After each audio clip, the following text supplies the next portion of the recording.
15 dead, 23 wounded, shot with planning and precision, without conscience or prejudice, shooting at random, irrespective of race or gender.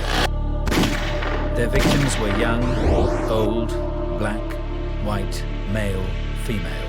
The Washington Snipers were 41-year-old John Allen Muhammad and his 17-year-old accomplice Lee Boyd Malvo. If their paths had never crossed, would they have murdered so many, or were they born to kill?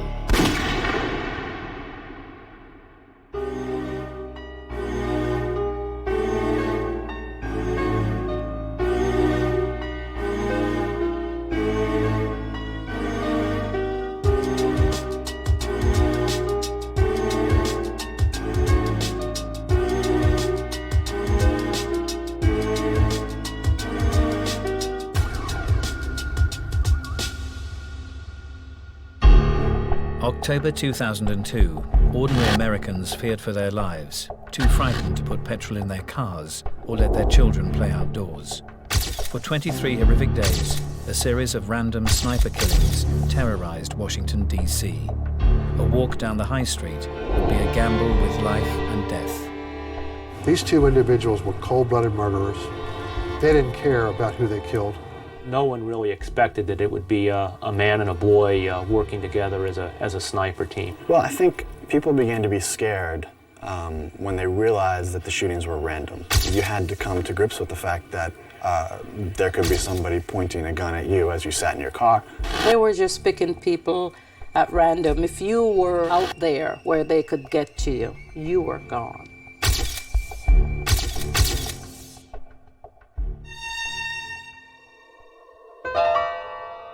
Lee Malvo was born in Kingston, Jamaica on February the 18th, 1985, to Una James and Leslie Malvo. His childhood was not always a happy one.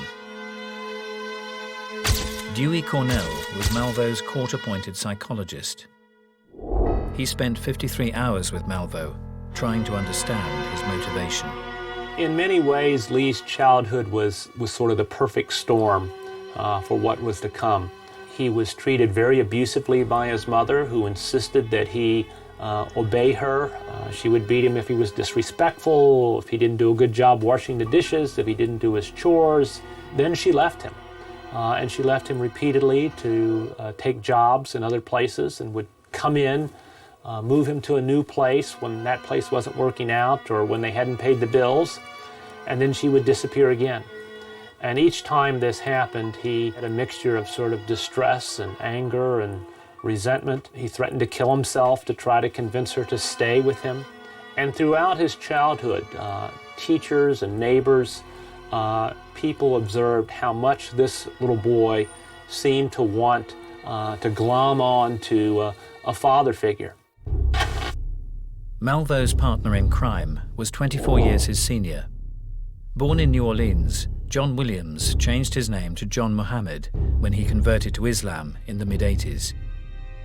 Washington Times reporter John Ward recalls the details of Muhammad's mysterious childhood, which were mentioned briefly at the trial.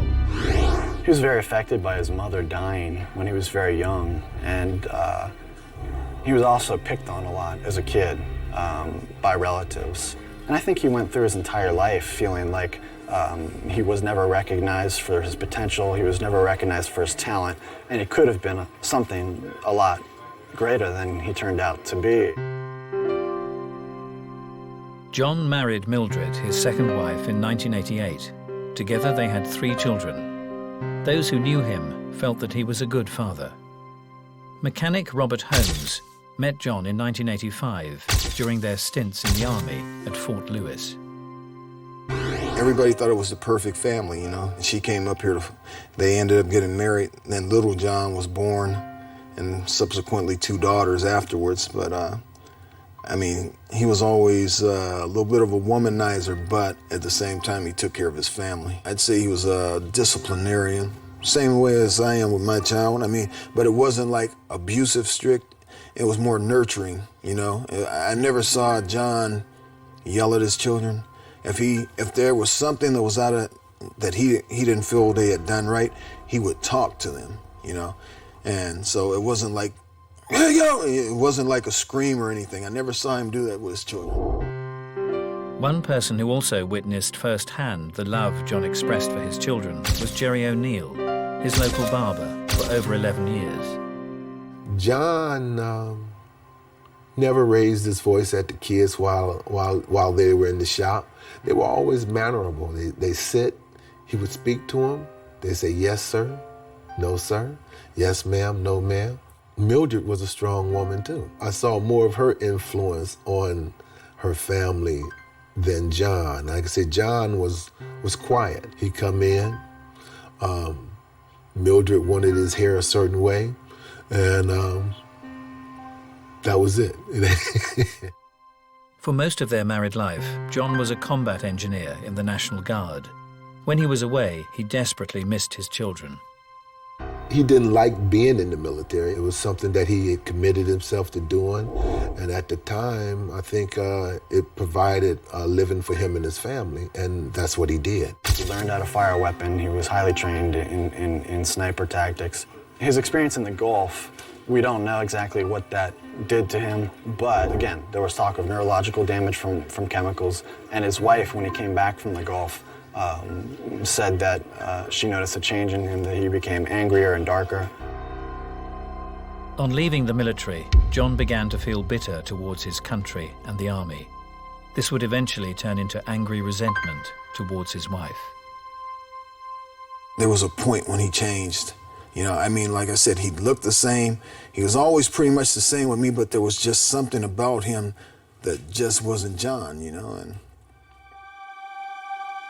John Muhammad was becoming increasingly unpredictable, charming one minute, menacing the next. The John his friends knew was different to the John his wife Mildred feared. she said she was scared of John. I remember she told me one time that John had threatened to kill her. And I said, do you really think that John, she says, I know that if John gets the opportunity, he would kill me. But she was afraid of him. She was definitely afraid of him. Eventually, things got to a breaking point and the couple separated. He had trouble with his marriage. He took his kids away from his ex-wife. He was very angry about her leaving him, even though he was not faithful to her. And so his kids, I think, were increasingly the only thing in his life that meant anything and that gave him meaning. So eventually he took them to the Caribbean with him unlawfully and started making money by producing fake documents for people down there. It was in the Caribbean in October 2000 that a lonely Lee Malvo would find the father figure he'd long been searching for. Lee Malvo's mother was desperate to move to the United States. She was willing to do anything. She would even sacrifice her only son. For $3,000, John could provide anyone with all the necessary visas and work permits. When John Muhammad came along, John Muhammad seemed to him like the perfect father, because John Muhammad was a man whom he saw was taking care of his own 3 children, who was a single parent, who seemed to Lee very dedicated to his children, very dedicated to their welfare. And John Muhammad treated Lee with a kind of respect and honesty, he thought, that no one else did. John's powerful influence would eventually change Malvo's life forever. He was really dangerous because he's the kind of guy you would never suspect of being dangerous. And he would lull you into a sense of putting your guard down, and that's when he would probably strike. He was not stupid. He was pretty intelligent, just dangerous enough. He knew enough to be dangerous to somebody impressionable like Lee. While John was in the Caribbean, Mildred was back in the States, frantically trying to track down her missing children. The authorities located John, the children were forcibly removed, and a date for a custody hearing was set for the 4th of September 2001. You can hear for the first time on film the audio tapes from that hearing. Good morning, please be seated. Sir, if you'd raise your right hand, ma'am. Do you both solemnly swear or affirm that any testimony you're about to provide will be the truth, the whole truth, and nothing but the truth? Yes, sir. Yes, sir. Sir, what is your name? Sir, my legal name is John Allen Muhammad. Sir, what is your date of birth? December 31st, 1960. and he thought that he was going to be able to go into court and present his side. But when he got there, they told him that they weren't there to hear anything he had to say. The only purpose was to return the children to the custody of their mother. John wasn't given the chance to persuade the judge he should be allowed to look after his children. Can you please tell me what's going on? There is a parenting plan that was entered by the court on October 6, 2000, last year. I'm not aware of it. So the children were something missing. According to the court's order, they're going with mother. Are you telling me the reason why I don't have my children and won't be able to keep my children because I don't have the proper paperwork yet? The orders have said that mother had sole residential placement, care, and custody of the children. And when he came back, he was like, he wasn't angry because, I never saw John get angry, like the kind of stuff where he's throwing stuff, but it was more almost like a depression type deal, controlled, but he was upset about it, You do have an opportunity to express your side of the story for the court to hear it. All right? And until it's done, I'm not able to see my children. Your visitation is suspended.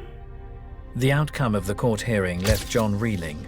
He couldn't accept that he wouldn't be allowed to see his children again. Unable to understand the judge's decision, he sought further legal advice. He turned to family lawyer John Mills, who agreed to take on his case.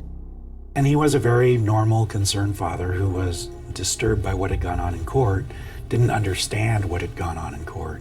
But once I explained that to him, he was perfectly willing to, as I say, work within the system, expecting that we could get it all straightened out again and organized again. The effects of this decision would not only change John's life, but also 23 other lives. So he found himself at his lowest point in his life because his children were very dear to him, and he was a loving father. He was a doting father. And it's sad that the dozens of people would die and their lives would be destroyed and their families' lives would be destroyed. And that's probably what pushed him over the edge.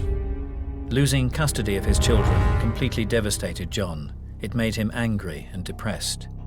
In Lee Malvo, John saw someone that lacked a father figure, someone he could teach and mold, someone he could ultimately turn into a killing machine.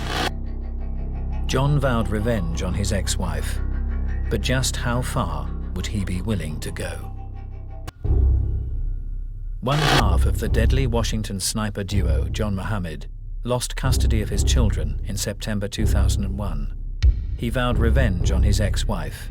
For the next 4 months, he would search endlessly for her and his children, all to no avail. And then he came and told me one day, he says, Holmes, he said, I know where Mildred's at. And I was like, where's she at? He said, she's somewhere in the D.C. area. During his long search, John Muhammad formed a gruesome and deadly plan, a plan that would need an accomplice. John Muhammad met Lee Malvo in the Caribbean. Lee looked up to the older man and considered him a role model. It was very apparent that he loved and admired John Muhammad. He adored him, was willing to die for him, and regarded Muhammad as his leader, as his father, and as the person who was going to, he thought, lead a political revolution in the United States. John, acting like a father figure, persuaded Lee to enroll in the local Bellingham High School. His favorite subject was drawing, and he proved to be an excellent artist. His fellow classmate, Chrissy Greenewald, remembers Lee well. He was very friendly and not necessarily an extrovert. He didn't really try to make friends. He wasn't, about to give me many details on his life. During this period, the pair stayed with a friend, Earl Dancy. He saw a side of John that others didn't. Very manipulative. He gains your confidence, he gains your trust. Once he comfortable with your trust, he'll use it to his advantage. He also witnessed a change in Lee Malvo's character. He was always angry. He's always angry, mad. I would expect that any teenager would have been like that, but he just had a lot of anger in him for no reason at all. Lee's education gradually became more than just schoolwork. Every day after school, John would teach Lee how to shoot at the local gun range. John became obsessed with Lee's marksmanship. At a period of time, they would bring targets to me. and the targets were getting better and better, and then actually one where the target was actually dead shot, center mass. I think on one occasion he said Lee was a better shot than him. Muhammad's teachings also included making sure Lee knew everything about guns. This was evident in one classroom discussion. One time we were watching the movie Platoon. We had just finished the movie. Someone asked the question, you know, what kind of weapons did they have? And, I mean, he raised his hand and he knew exactly what kind of weapons they had, and he could list them off. That was weird. The kid who never talks, you know, knows all about weapons. Lee was encouraged to watch films such as The Matrix and play sniper video games repeatedly. Experts would later conclude that this was to ensure that the young, impressionable Lee was desensitized to the events that would later unfold. Well, he liked games that had a lot of high adrenaline, you know, games that really amped you up, you know. They had a demanding daily routine of exercise and a restricted diet.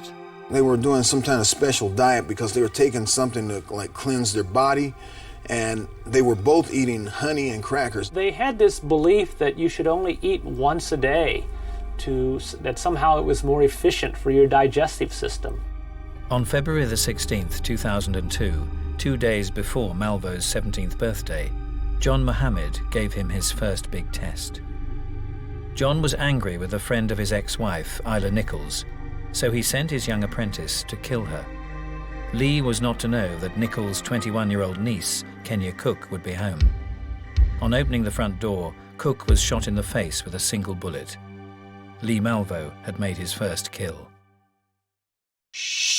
From February to October 2002, they ricocheted around the United States, robbing and killing people as their needs or desires demanded. They eventually arrived in Washington, D.C., home of the White House, and soon to become home to one of the worst shooting sprees in American history. On the morning of October the 3rd, 2002, the Washington rush hour was reaching its height. The major highways on the 64-mile beltway that rings the capital were full of people going to work. Sergeant Roger Thompson was the lead investigator on the case. He knows each crime scene intimately. There are a lot of people out. Just another one of the strange facets about this case is that no one, with all the eyes and all the ears and all the people driving around, nobody actually saw them shoot anyone. Muhammad and Malvo would drive the streets until they found a possible target. Once they were in position, Muhammad would keep watch from the driver's seat, whilst Malvo would climb from the front, lift up the back seat cushion, and slide into the Caprice's boot. Their first target was 39-year-old landscaper James Buchanan, also known as Sonny. His sister Vicky describes him as a generous man. Sonny was my youngest brother. He was my best friend, and we were confidants, and he just had a love for life and for people. James Buchanan was mowing this lawn right here, this grass, and he was walking in that direction. Malvo watched and waited, focusing through the gun's scope, his breathing controlled. Once he had the command from Muhammad, he pulled the trigger. The lawnmower kept going, and then he ran down this sidewalk and into this parking lot here for the car dealership and collapsed in front of two employees. The bullet hit Sonny between his left shoulder blade and his spine. He was rushed to hospital, but died a few hours later.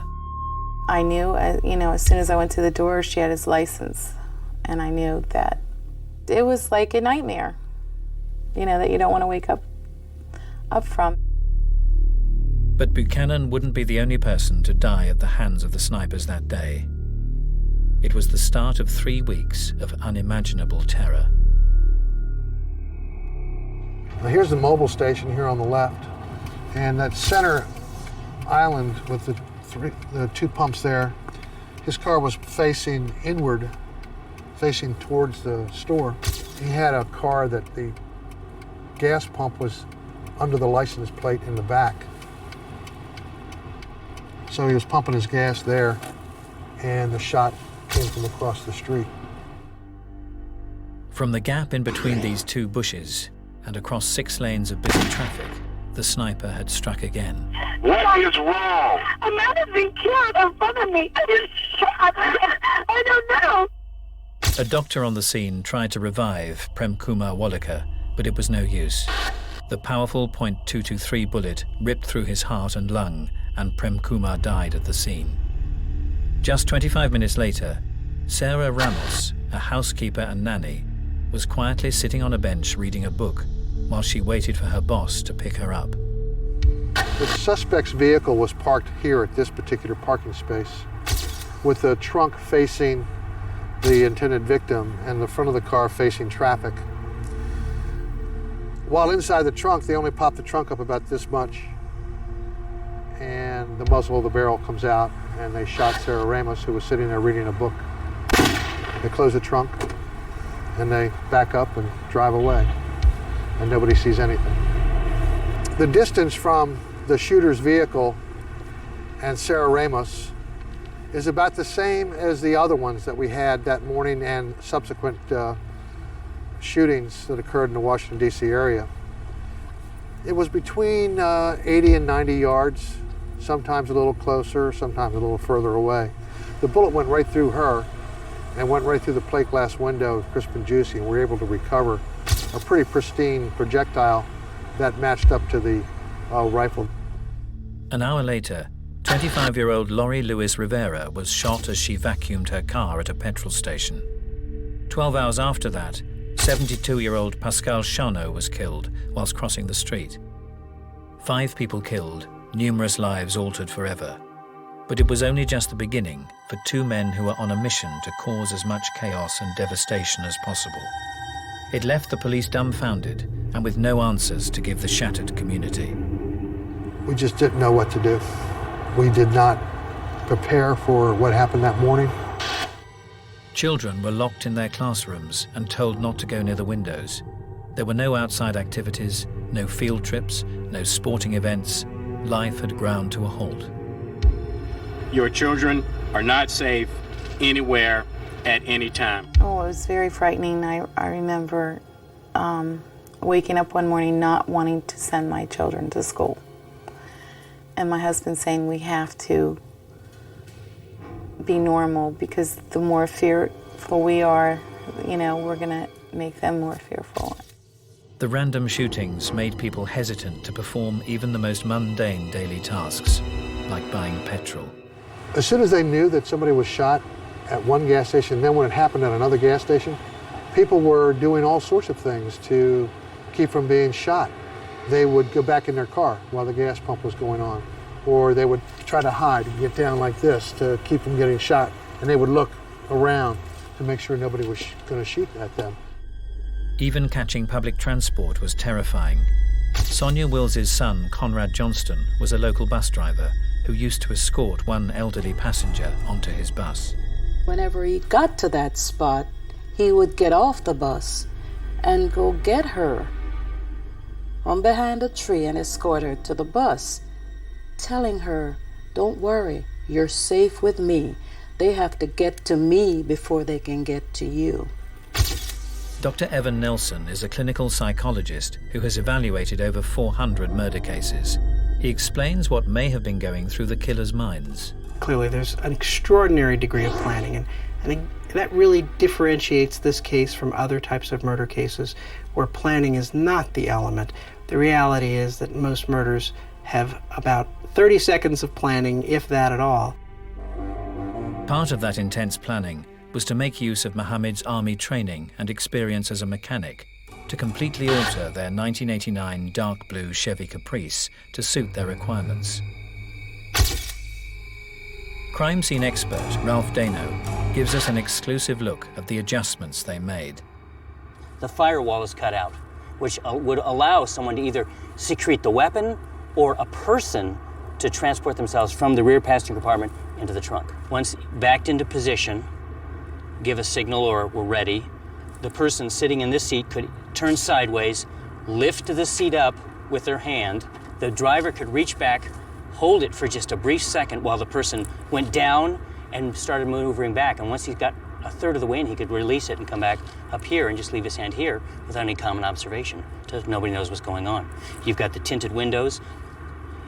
The person then transports themselves through the back and the gun is there, they're in, and they find themselves ready to be in a shooting position. Not all the shootings were done from the boot. As the pair got more confident, some shots were fired from outside the vehicle. Ballistics expert Jeff Miller explains one of these rare times. Malvo said that he was lying here in this parking lot here at the community center near this stairway. And while Mohammed was providing a lookout for him, he was able to look across this parking lot, across the highway, and underneath the parking garage here of the Home Depot store. And Mr. and Mrs. Franklin were loading purchases into the back of their car, and the two of them were standing just underneath the home in the Home Depot store, about halfway through the parking lot. Bullet entered the left side of her head, and as it exited her head, it started to fragment inside and caused a very traumatic injury to her head. Linda Franklin was killed instantly. Throughout the ordeal, Mohammed and Malvo left various notes for the police. They demanded $10 million to stop their reign of terror. They were also keeping a close eye on news reports. This was evident in this restaurant's CCTV footage. Standing there at the front reception area, and a news report came on about the sniper story. He walked over to the television that was hanging over the bar and actually reached up and turned up the sound so he could listen to the story. Well, the people who are interested in notoriety are usually flirting with the media. They're sending letters. For example, here in the United States, there's just been an apprehension of the BTK, blind, torture, and kill serial murderer. This is an individual who wrote letters to the media taunting the police, taunting the community, as compared to leaving a covert and specific letter just for the police, as Malvo and Mohammed did. I don't see any signs that these two men were taking an especial pleasure in killing so much as a pleasure in shooting precisely, implementing a plan so perfectly that they weren't caught. But how did the police finally track down the suspects? They investigated every shooting in the Washington, D.C. area. A short time before the snipers began their rampage, a liquor store in the D.C. area had been held up. 2 employees were shot. The gunman was proved to be Lee Malvo. His fingerprints were found at the scene. Malvo had a criminal record from being arrested as an illegal immigrant. Lee Malvo lived with John Mohammed here at the Lighthouse Mission in Bellingham. This is how the police were able to make the connection between the 2 killers.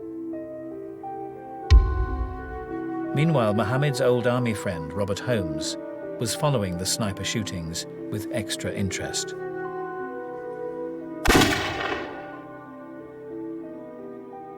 Somebody was saying something about it's got to be 2 guys working as a team. One is the spotter and one is the shooter. So then I knew that Lee was with him. It was one of the hardest decisions of his life as he picked up the phone and called the FBI. They called me in and they started asking me questions, you know, and they were asking why did I think it was John? Why would he be on the East Coast? And I told him, I said, well, I know his wife is somewhere in the D.C. area, you know, and then it took off from there. The police may have been closing in on the suspects, but they had not stopped the killing. On the morning of October the 22nd, 2002, the kindly bus driver who helped so many of his frightened passengers through these 3 weeks of terror was standing on the front steps of his bus. His name was Conrad Johnson. He was 35 years old and had a wife and 2 young children. Conrad was a very gentle person. I called him the gentle giant because he was a big guy, but he was very kind, soft-spoken, just a gentle person, a loving family man. Conrad Johnson was here waiting to start his bus run. He would always pull over here. It would clean out the bus. You can imagine it was dark in the morning. The lights are on the inside of the bus. The entire wood line is all dark. At 5:55 a.m., a gunshot rang out from the woods opposite. Conrad staggered back and fell into the aisle. My brother been shot at Aspen Hill. Aspen Hill and what? Right here by the post office. Please, he's been shot about 2 minutes. He's been laying here, sir. Please hurry up. I'm scared. Please send some help. I'm on the bus. The bullet tore through his liver, destroying it. He was rushed to hospital for emergency surgery. It was a sad morning when I got the call that Conrad had been shot, and I just knew that it was a sniper. About 40 minutes later, the doctors came out and told us he did not make it. And that's one day I never want to relive. That was the saddest day of my life. We went upstairs to the morgue. And when I saw him laying there,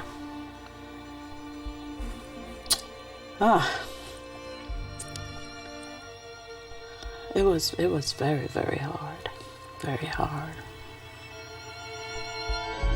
This would be the last killing. Their deadly partnership, resulting in 23 shootings and 15 deaths, was over. For the police, the pieces of the puzzle were finally coming together.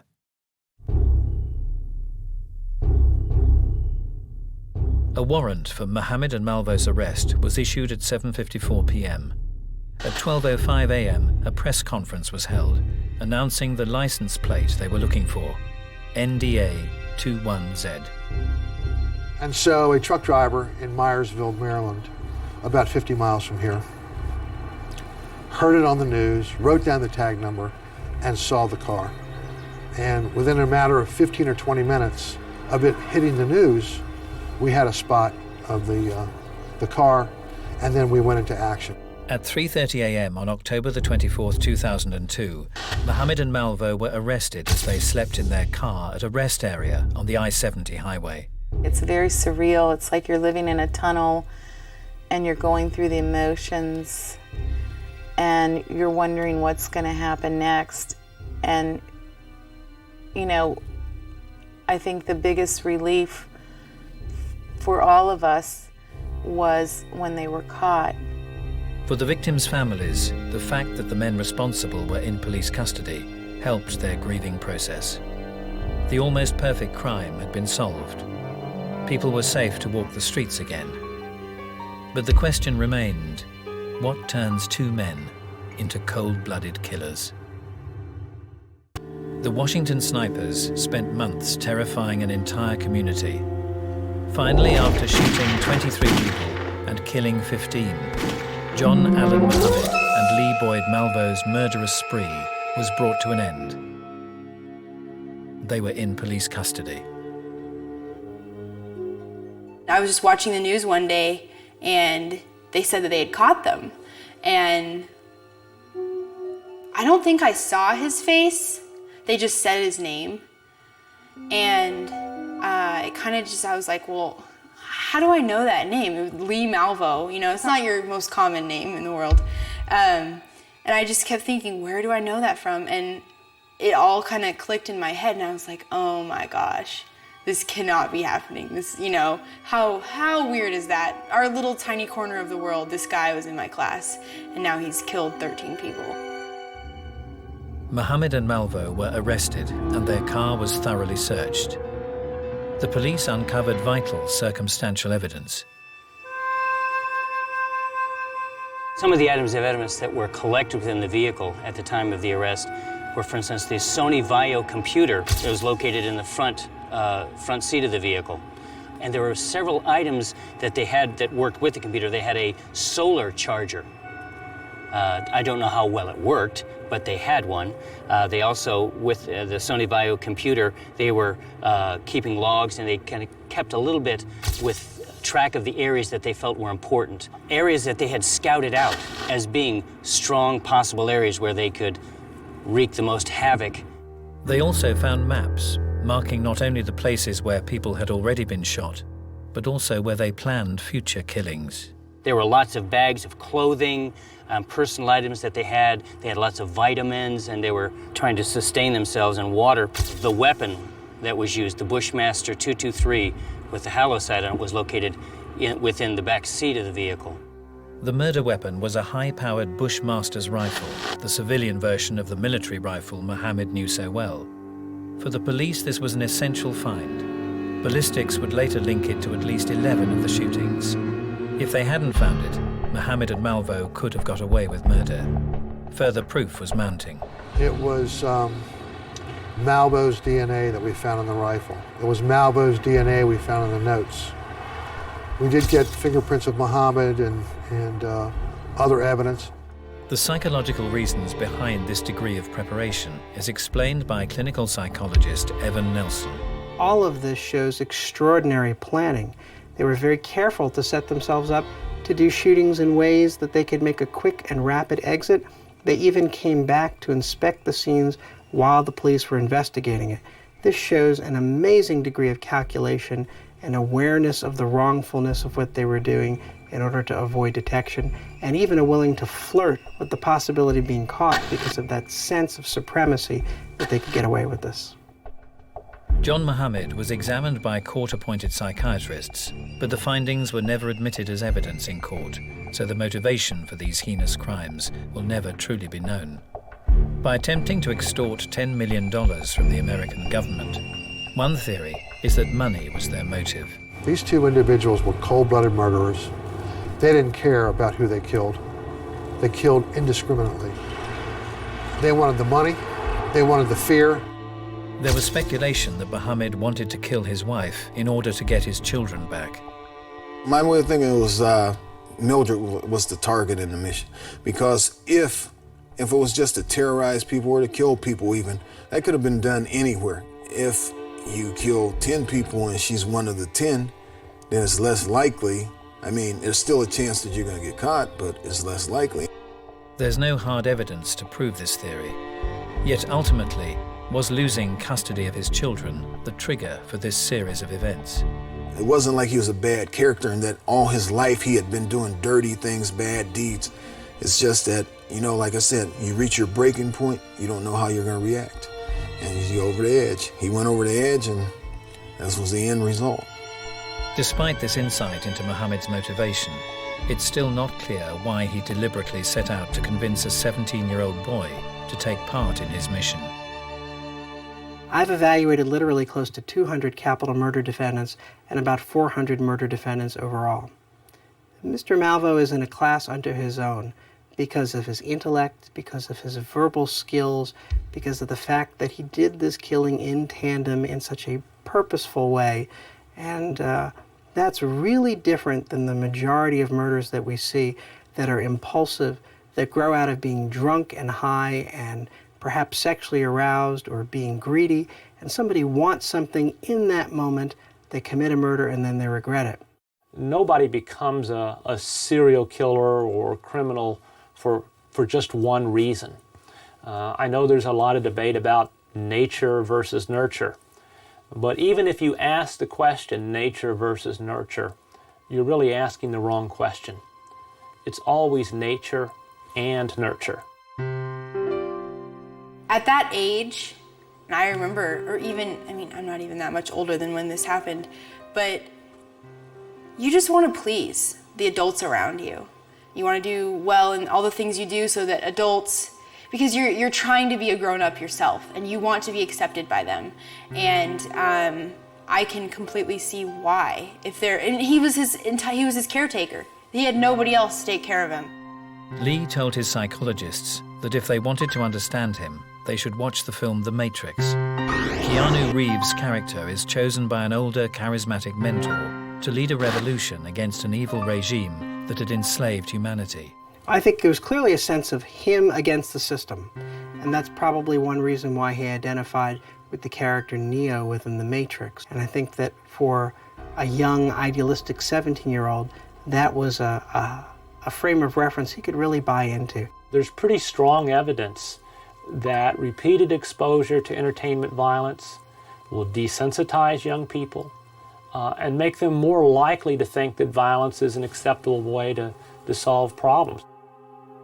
Mohammed's radical teachings were constantly drummed into Malvo's head. They played a vital role in his conditioning. Again and again, he would make political statements about the need to overthrow society. It really started to remind me very quickly of someone who was part of a political underground or maybe part of a cult movement who had been brainwashed or indoctrinated. But would Malvo have killed if he had never met Muhammad?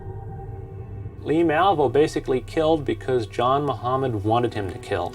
But those closest to the investigation disagree. No brainwashing at all. We have witnesses that actually put them apart.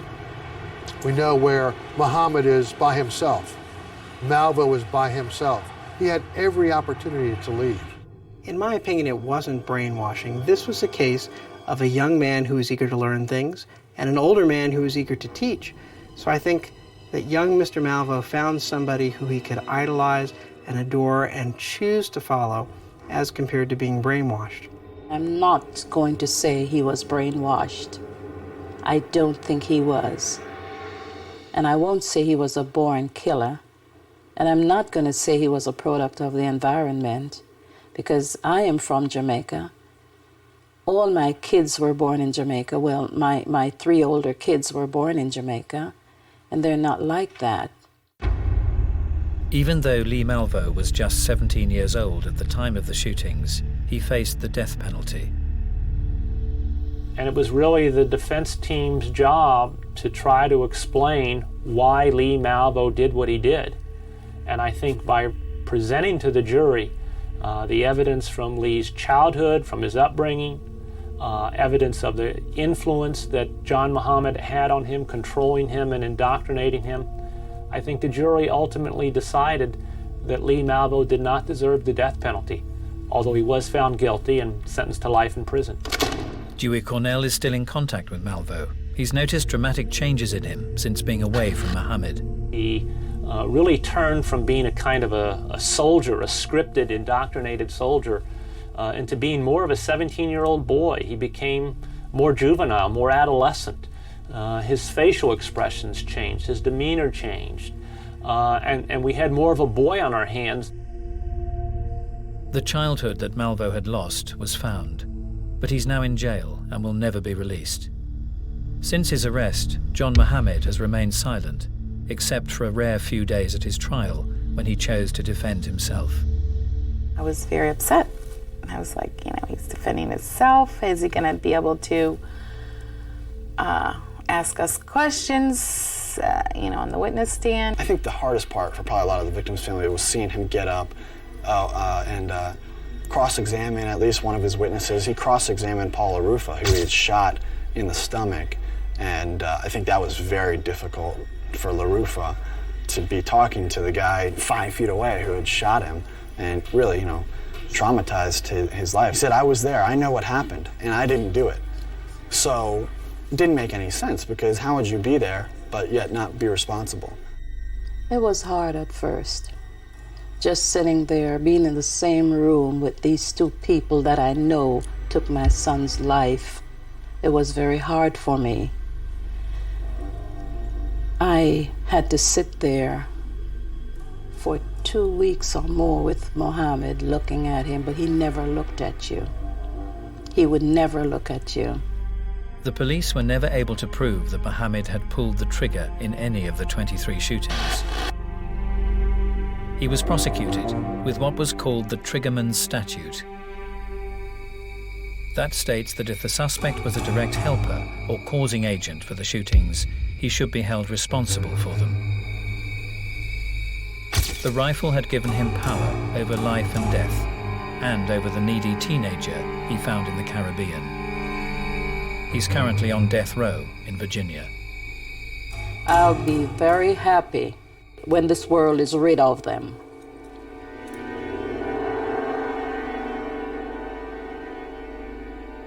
Shortly after the trial, the families of the deceased created a memorial to the Snippers victims. They've made it such a beautiful place that the horrificness of the event and all those feelings that you have, you could walk through there now and find some peace. I think the real justice that's been delivered has been for those families. I try to celebrate who he was and what he did. Sometimes you talk about on your gravestone, you were born a date, and there's this dash, and you die a date. You know, it's how you live that dash. 3 years on, and Sonia Will's pain continues. She cannot even contemplate forgiving her son's killers. I have tried, and I must tell you, I consider myself a Christian person, and I have prayed about it. But, you know, they say forgive and forget. How can I forget? They took something that was very, very precious from me. Maybe in time I will.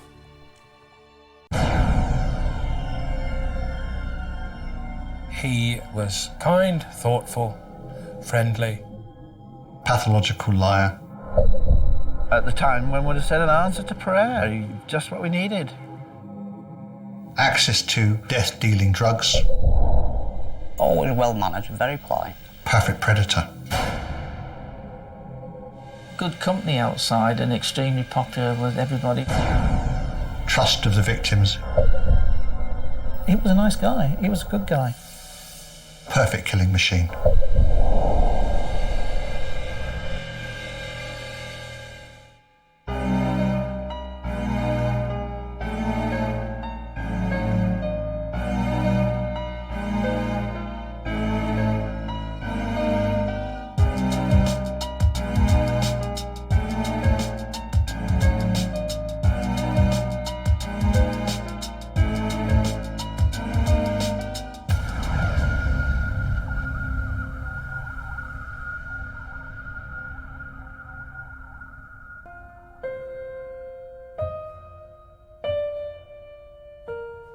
His patients were mainly elderly women living alone and vulnerable. They adored their doctor, Harold Fred Shipman. And even when their contemporaries began dying in unusually high numbers, patients remained loyal. The number of patients that Dr. Shipman murdered is still unknown, but his murderous roll call eclipses the toll of any other serial killer caught to date. Did events in his life turn him to murder? Or more simply, was Harold Shipman born to kill? Harold Frederick Shipman is an interesting case to examine. The very remarkable nature of his case is the fact that he was not remarkable. We could say he can't be a killer because he's a bit like us. Harold Shipman fitted in with society to a great degree, and this was the very important feature which made it possible for him to go on and on to be one of the most prolific serial killers of all time. For his victims, death came in the afternoon, but for Harold Frederick Shipman, it came in the early hours of the morning at Wakefield Prison on Tuesday the 13th of January 2004. Prisoner CJ 8199, the expert in death, had timed his final act well. He was beyond saving. He had been alive at 5 a.m. when the last check was made on him, and he knew the next check was not for another hour. As a doctor, he also knew that 4 minutes was the maximum time he needed. What he has done is he's taken to his grave the reason and the motivation behind his killing, and left everybody guessing in relation to that and sort of perplexed forevermore.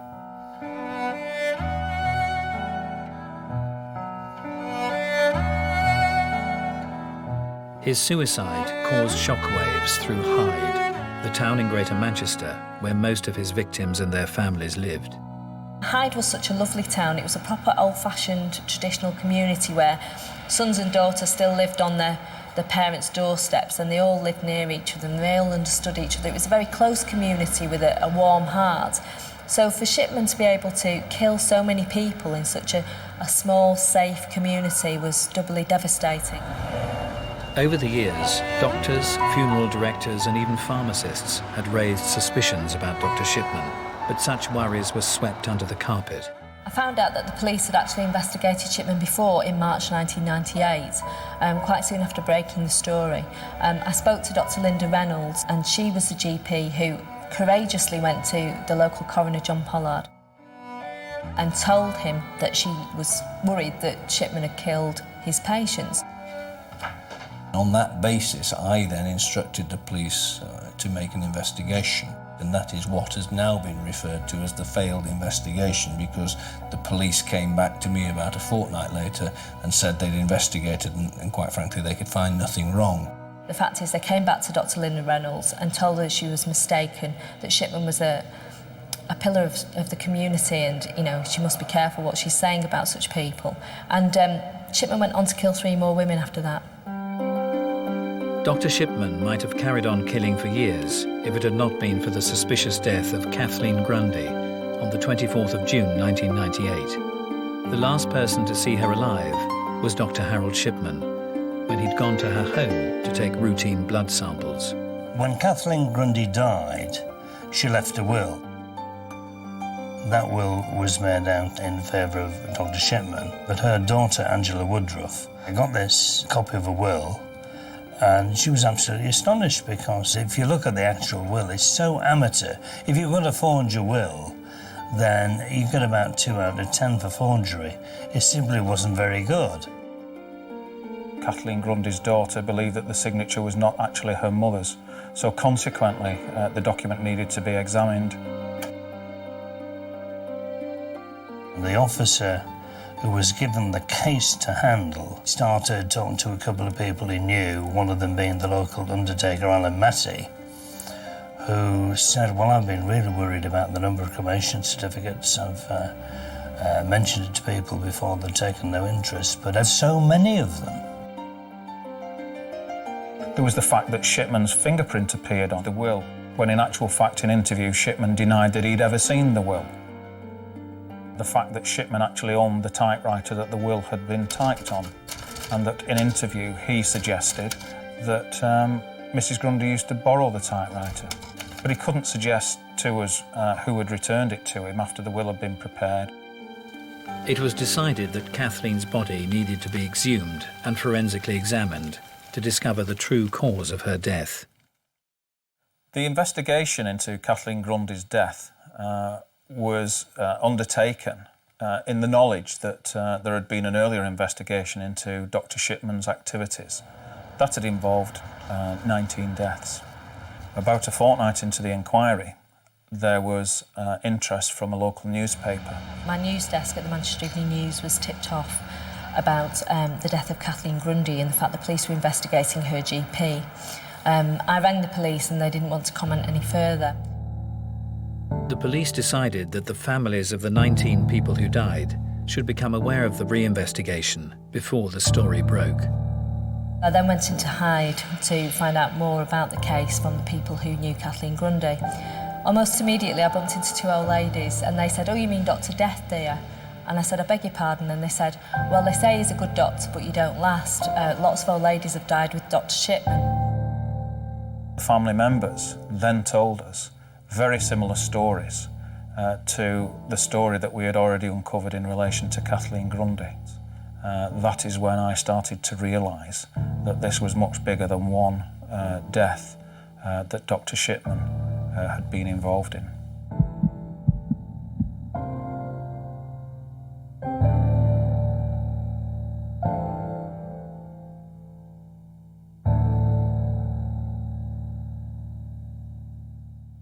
We carried out the exhumation and a pathologist actually performed a post-mortem.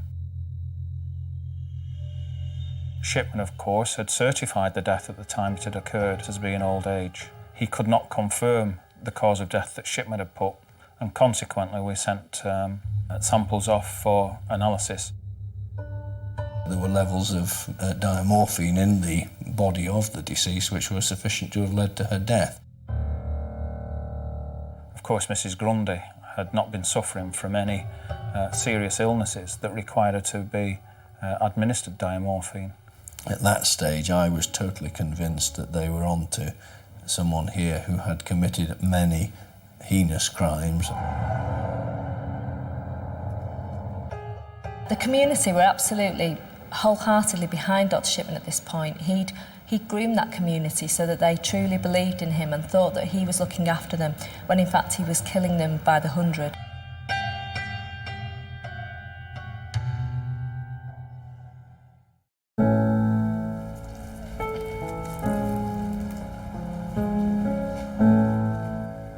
Victims he picked, the elderly people, are what we call the category of less than dead. In other words, the kind of people that, if they passed away, you don't actually notice so well. They're not the kind of people that are going to cause a big fuss, because almost it's expected. And in fact, counter to most serial killers, he's one of the few people who could probably get the relatives or the council to take away the body for him. The way in which the victims were found was in itself quite disturbing. Many of them were found fully clothed in the middle of the daytime, often sitting upright in a chair or on a sofa.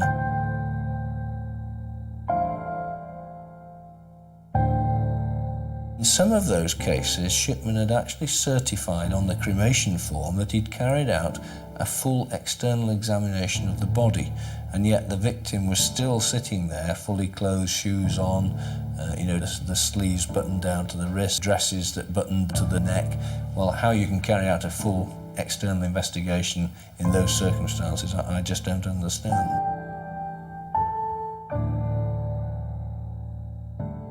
Often in the medical notes, which he'd made up, suggesting that these people had had heart conditions, for example, when they hadn't really, and then saying, well, they must have had a heart attack. Of course, somebody having a heart attack doesn't just simply fall asleep sitting in a chair looking very relaxed. Life just isn't like that. Police investigated Shipman's book of death certificates. They made a list of 15 deaths that they decided should be investigated as a priority. Of the victims on this list, 9 had been buried and 6 cremated. More exhumations were ordered. Police also learned that Dr. Shipman had often encouraged the relatives of his victims towards cremation. In each of the exhumations that took place, tests were carried out, and in most of those, morphine was discovered in the body, and that led to a prosecution in relation to that death. The police inquiry would also reveal Shipman's modus operandi. He would often kill his victims, most of whom were elderly, with an injection of morphine, and then return to his office to falsify their medical records on his computer to exaggerate their poor health. In the case of Kathleen Grundy, he had backdated several entries to suggest she had become addicted to morphine. The thought of an 80-odd-year-old former Lady Mayoress of the town of Hyde scoring bags of heroin in the back streets of Manchester seems to me ludicrous and ridiculous, and a gross insult to her memory, quite frankly. Being a GP placed Harold Shipman in a position where, in public, he could actually carry out the very activities that in private he wished to carry out, and actually project them in the community and wander around the community and make it quite clear to people that, I am a great doctor. On the 7th of September 1998, Shipman was arrested on suspicion of murder.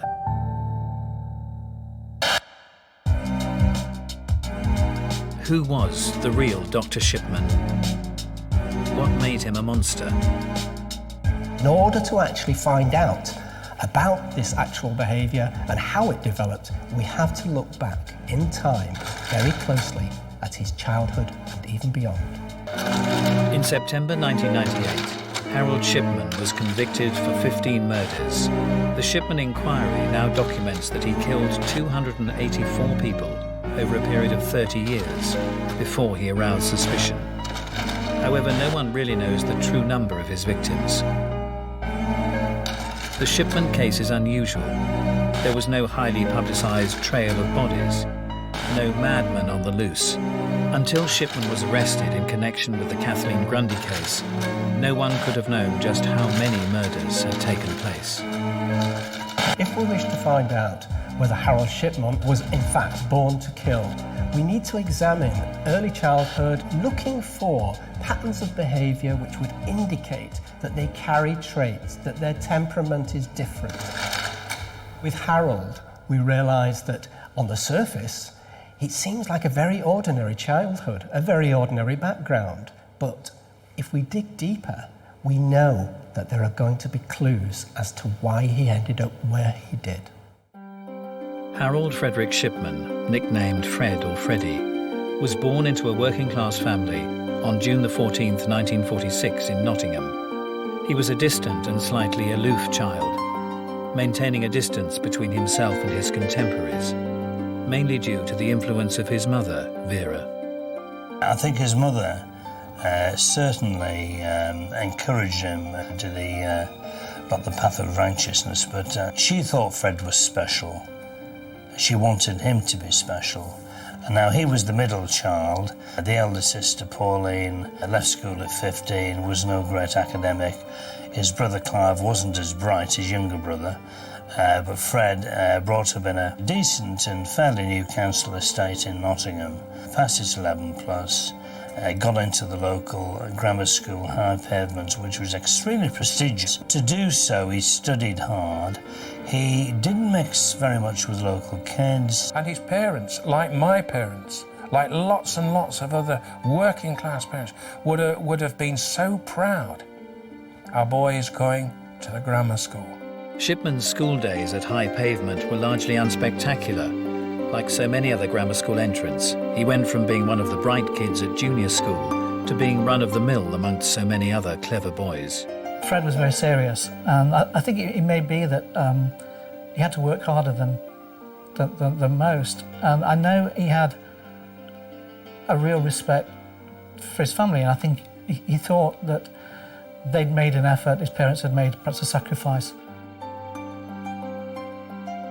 His mother really didn't want Fred to be, as it were, in this area, have the same kind of career as other boys. And having him focus exclusively on his studies meant that Fred was not really integrated into the real world. And he was allowed to build up fantasies of power, and fantasies that perhaps might have had a sexual connotation, because Fred was not really allowed to develop socially and sexually normally. Vera decided who Fred could play with and when. She wanted to distinguish him from other boys. She was more ambitious for Harold than her other children. Perhaps because he seemed that much mature, he seemed that much older. And when certain incidents occurred at school, which perhaps, had it been anybody else, you'd have had a good laugh and you'd have made him pay for it. With Fred, you didn't. One of the best examples of that is the rugby club dancers that we had. He turned up with his sister, and they used to dance together in this strangely uncoordinated way, totally different. And I think she was taller than him as well. We just respected him. It's strange. The fact that Fred got respect from his friends is a little bit surprising because of his social alienation. However, by playing it by the rules, by creating an act, Fred just simply coexisted with these people and formed no real problem in relating to other people. So he was able, if it were, as it were, just to slot in. He didn't really have any difficulty because he didn't create any difficulty. On Friday the 21st of June 1960, when Fred was just 17, his mother Vera died of lung cancer, an illness that he had kept strangely secret from his classmates. The family GP visited the house regularly in the weeks before Vera's death, giving her welcome injections of morphine in ever-decreasing dosages. He met schoolmate Michael Heath on his way to school the following Monday morning, when he told him his tragic news. Most days, Fred would be coming along the road here from his house, and we would meet at the bottom of the road here, and we'd stop here and just say a few words, and then we'd walk on to the school.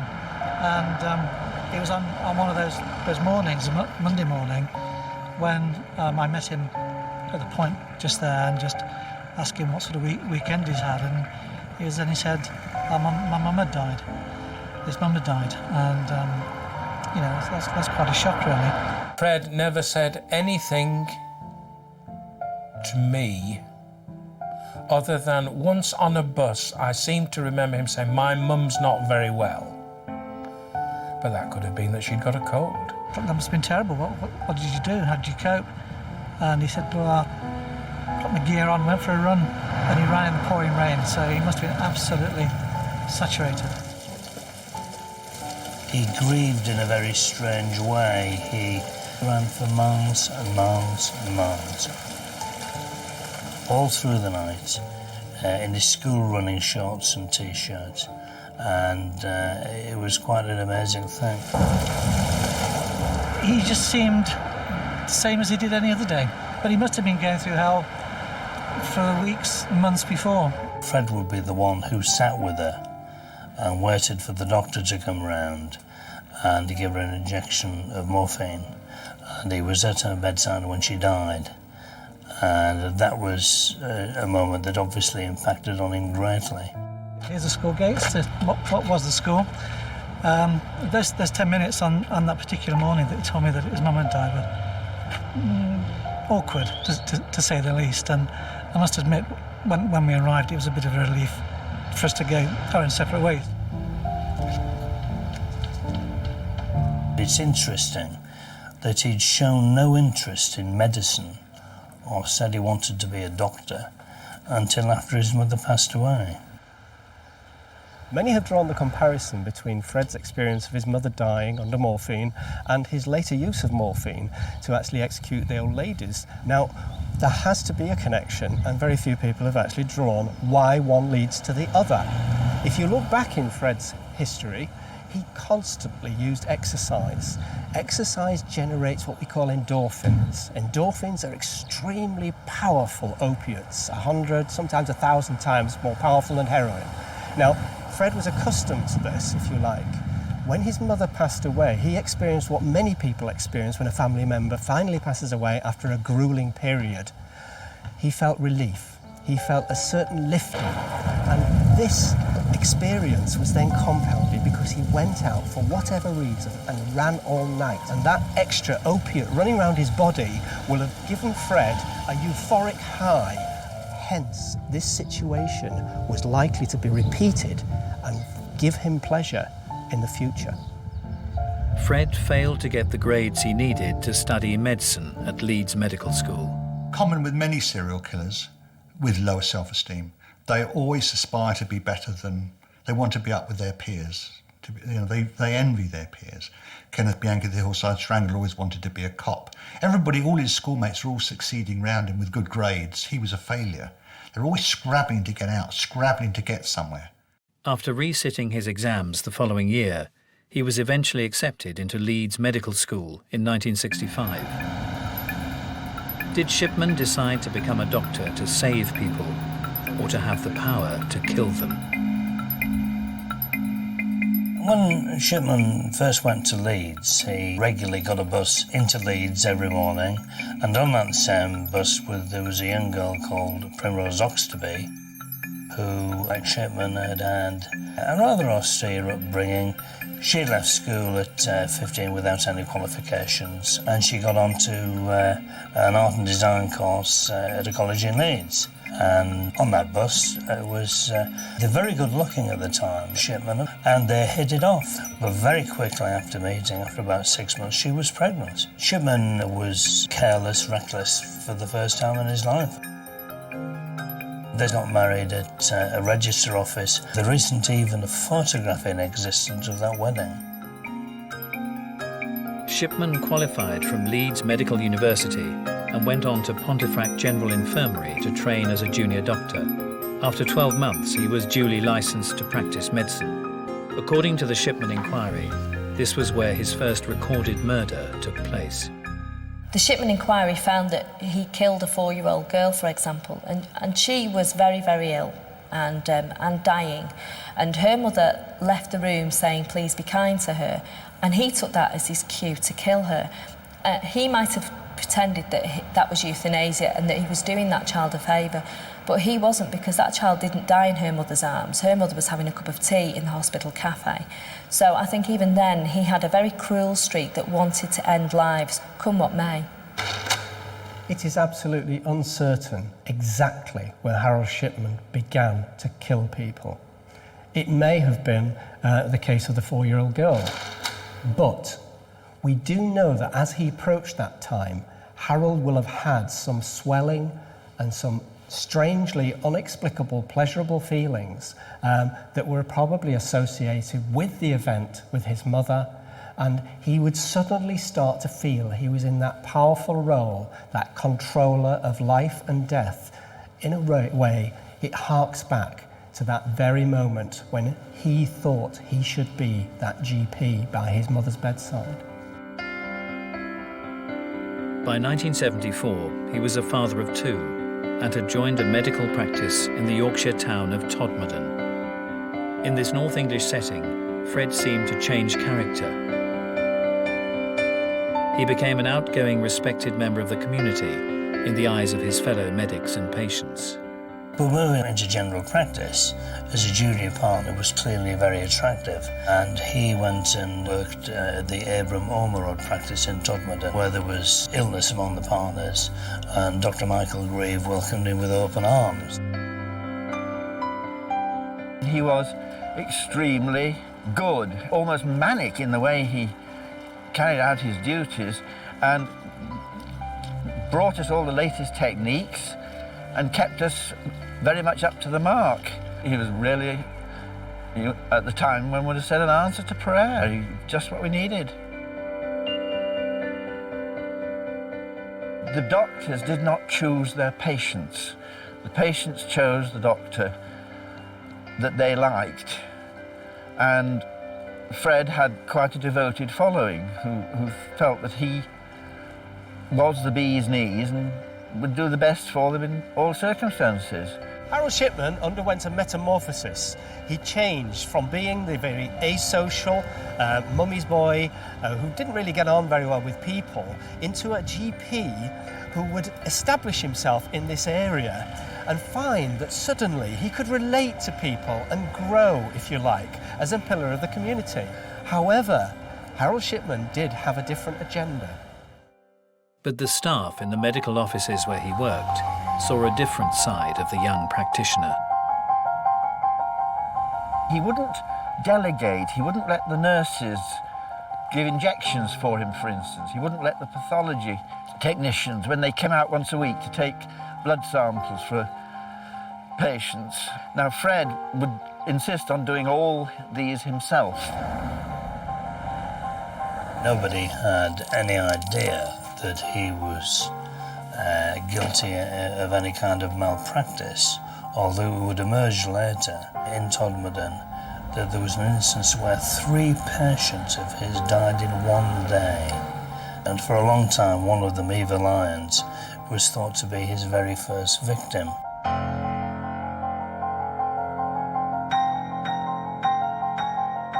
But the village doctor wasn't as perfect as the fellow GPs thought. It was discovered that he had a drug addiction. One of the other doctors in the practice happened to be in the pharmacist, and she opened the book and said, you should look at this, you know. And there were scores of entries.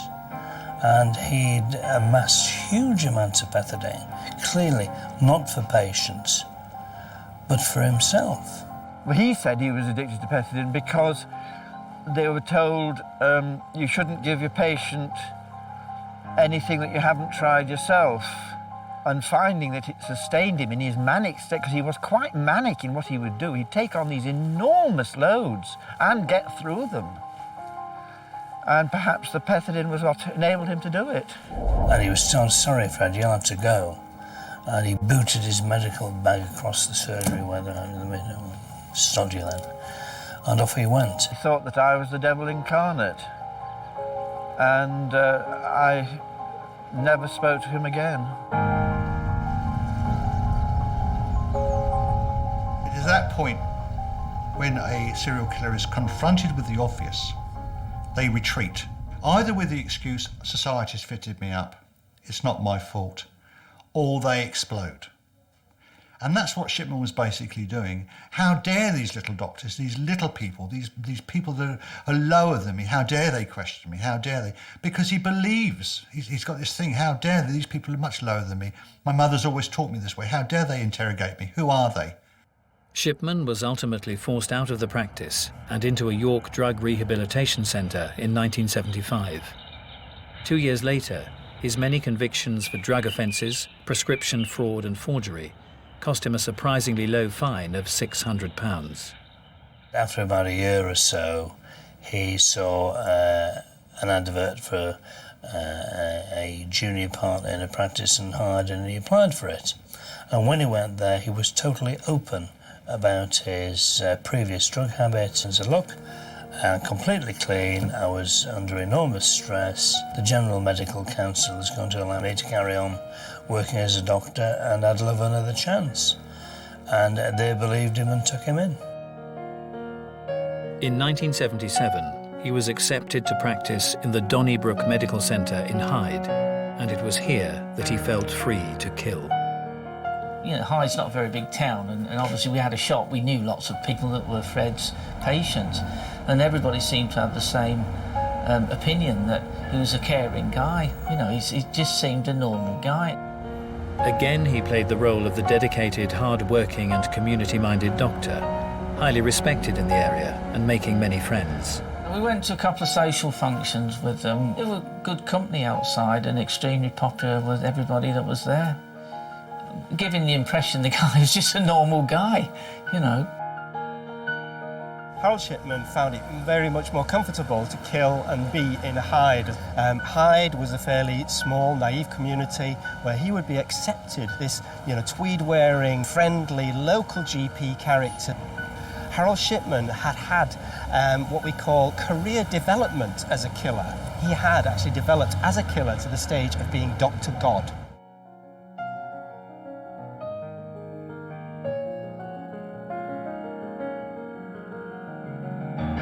I think Shipman went into single-handed practice purely to continue killing. Clearly, if he worked on his own, nobody would know exactly what he was up to. Most times he was okay, but the odd time he was a bit offish. So, you know, you tend to wonder, what were those days? Were those days maybe when something happened? You don't know. It makes you think.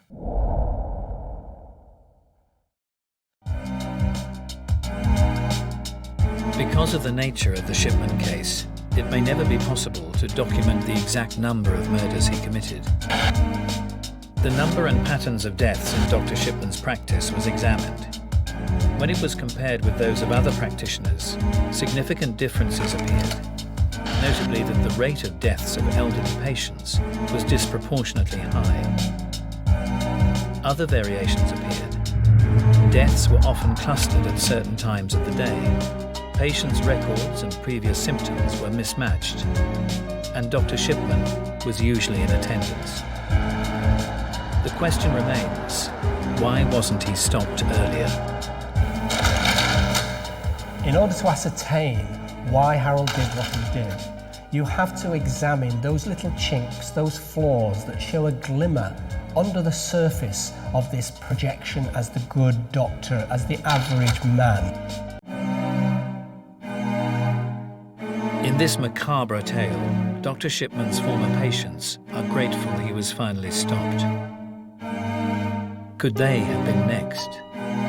And there's little doubt that some owe their lives to a determined and intelligent woman named Angela Woodruff. Determination to solve a mystery about her mother's will helped ensure that on Monday, the 31st of January 2000, the jury at Preston Crown Court found Shipman guilty of murdering 15 of his patients and forging the will of Angela's beloved mother, Kathleen Grundy.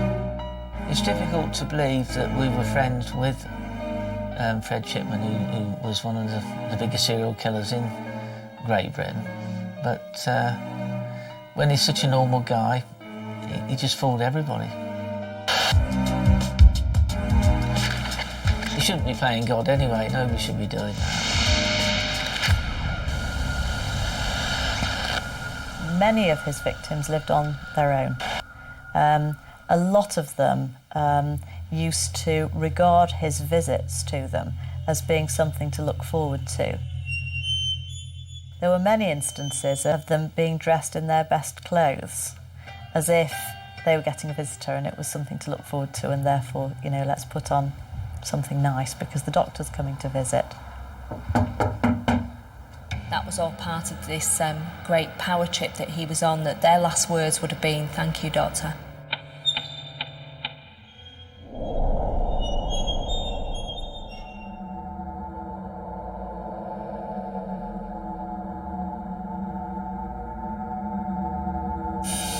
Mistake number 1, Shipman's use of the drug morphine. Morphine is one of the few poisons that can remain in body tissues for centuries. There are other substances which he could have used which would have been either less traceable or even not traceable at all within the body. Why he chose to use diamorphine, I don't know. One reason might be that he was simply not quite as clever as he thought he was and didn't realise that it would be so traceable so easily. The other reason may be that he actually was quite willing and wanted to be found out at some stage. Mistake number 2, the typewriter and the badly forged will. So when Shipman murdered Mrs. Grundy and forged a will, what was happening? Did he want to get caught? Was he looking for a way out or what? Having killed 283 people, when it comes to Catherine Grundy, well, anybody's fair game. He's not been found out so far, even though he most certainly should have been. But the fact is, he was a hospital doctor and a GP who was never challenged. I was very surprised to see that will and what a mess it was. So I think at that point maybe he wanted to get caught. On the other hand, maybe he felt invincible.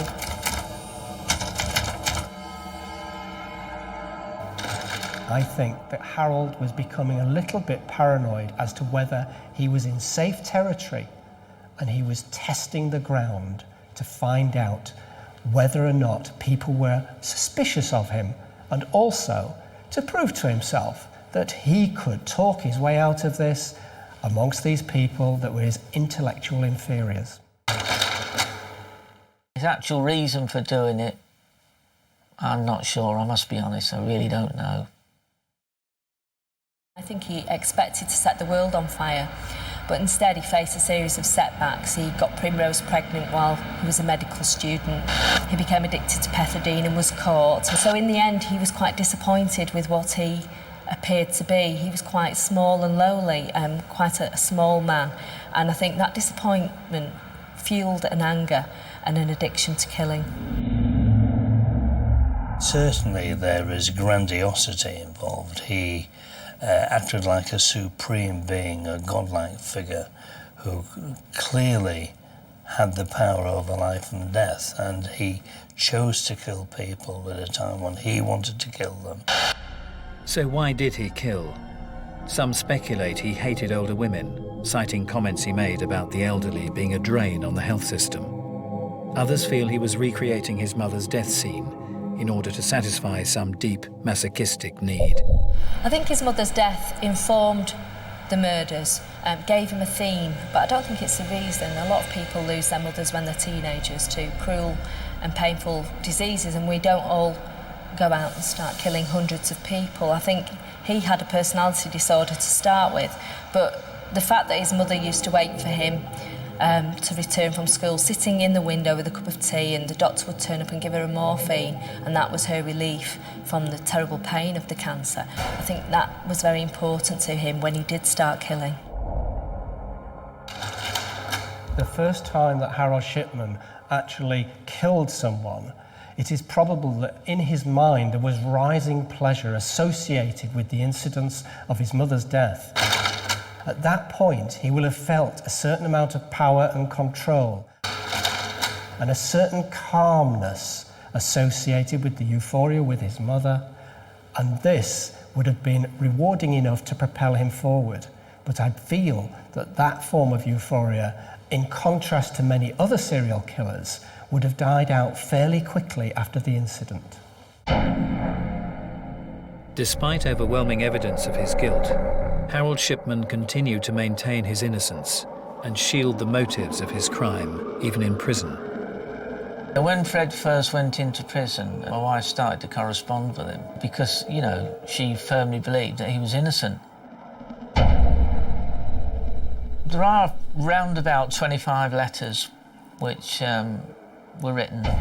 In all the letters, there's obviously no reference to the fact that he's admitting to anything at all. He was definitely trying to keep as much normality about his actions as he possibly could, so that anything that people might come up with about what he's supposed to have done seemed totally illogical. He'd been to a house, rolled the sleeve up, administered morphine, killed her. That's what happened, isn't it, Doctor? No. Harold always maintained his innocence to me.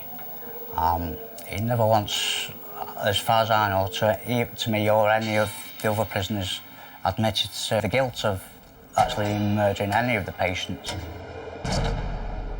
The levels were such that this woman actually died from the toxicity of morphine, not as you wrongly diagnosed. In plain speaking, you murdered her. No. When Dr. Shipman was finally convicted, my wife was very upset, and I said, well, there's only one thing you can do. I said, you can't write to the guy. I said, I think, you know, judging by the amount of evidence that's been put forward and the time it's taken, I said, I think it's pretty conclusive that he is guilty. I remember when they first tried charging him for 218 murders on top of what they already accused him of. That was the first time I'd ever actually seen him react to his trial on what was going on. I remember when he came back from court, he just broke down in tears and was explaining to me what had gone on, and he said, they're trying to pin another 218 murders on top of me. I mean, he said, I don't know where it's coming from or where they're getting the evidence from or anything, you know, where they're getting these stories, he used to call them.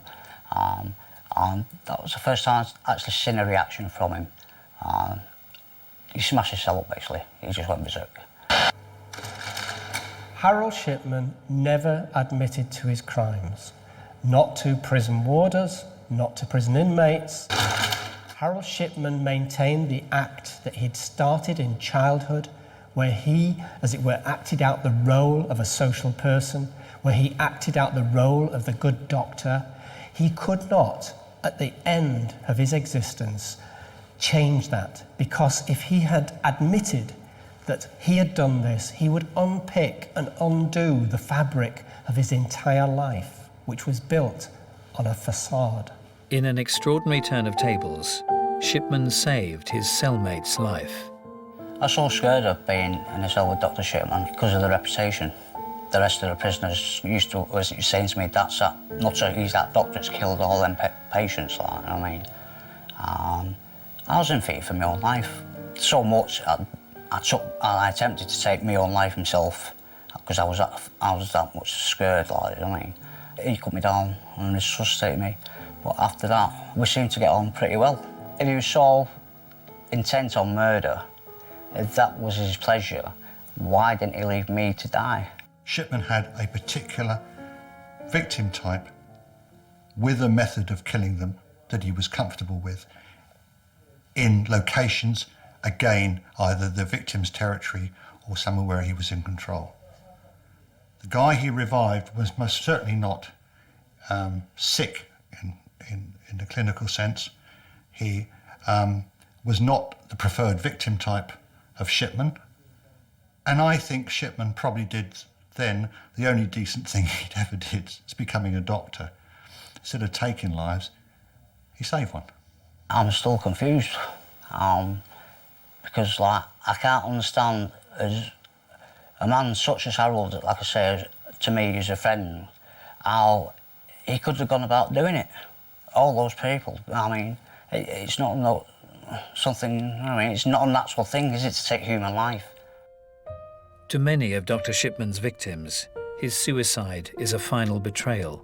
Not only did he kill their loved ones, but he escaped the punishment of spending the rest of his natural life in prison. I think Fred planned his suicide. I think he knew exactly what he was doing. I think he knew about the fact that Primrose would be financially better off if he died before a certain age. He made sure Primrose was well looked after, and again, he was winning the game and he was beating the authorities. Not only that, he was taking his secrets to the grave. I think one of the main issues with regard to Harold Shipman was that he was a doctor. We all learned from a very early age that doctors are to be trusted. From the evidence we have, the question is, was Harold Shipman born to kill? When we look back at his early life, we see a trait that seems to run through. That trait seems to make him objectify people, stops him feeling the feelings of others in the way that we do and call empathy. He also seems to have prevented him from normal childhood development, to created a world of fantasy, to actually have led and helped certain incidences in his life where he adopted the role of a GP, of a trusted person, who then went on to kill people rather than prolong their lives. Yes, it would seem that without that early characteristic, none of the other events would have had sufficient impact to actually lead to that line of behaviour. Therefore, it would seem that Harold Shipman was, in fact, born to kill. How do I feel towards him now? Indifferent.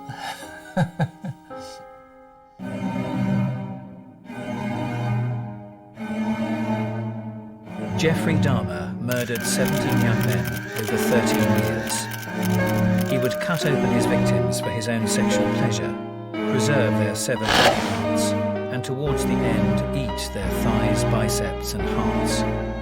But how did this once apparently innocent child turn into one of the world's most gruesome serial killers?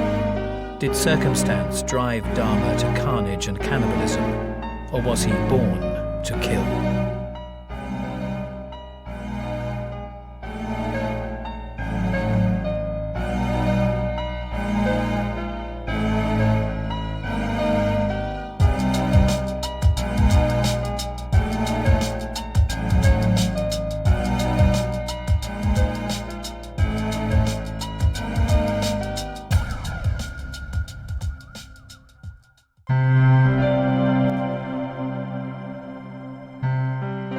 Jeffrey Dahmer was one of the most infamous serial killers of modern times. His name is synonymous with mutilation, necrophilia, and cannibalism. You think of the crimes that he committed, they're so horrific, you kind of think only a madman or somebody totally evil incarnate would do this. But when you talked with Jeff Dahmer, you just did not get this idea. He could be engaging, he could be bright, witty, he could make jokes. He was able to fool a lot of people. People that worked with him had no idea that he was a violent man. This was part of the real danger of Jeffrey Dahmer. He could join you or me at lunch and no one would detect that he was a violent person. Jeffrey Dahmer on the surface was not an abnormal appearing individual. He's fairly good looking, he's well spoken, he was articulate. Never in a million years would I have guessed a homicidal maniac. To me, he's always been really a tragic figure, which is kind of hard for a lot of people to understand. But I don't really think of him as, the serial killer monster. I just think of him as this kid who was spiraling out of control and nobody stopped him.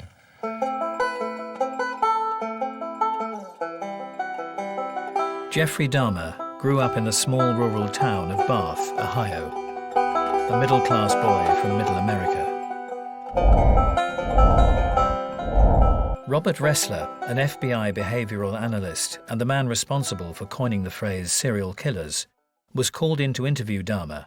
His years of experience interviewing serial killers such as John Wayne Gacy gave him a unique insight into Dahmer's mind.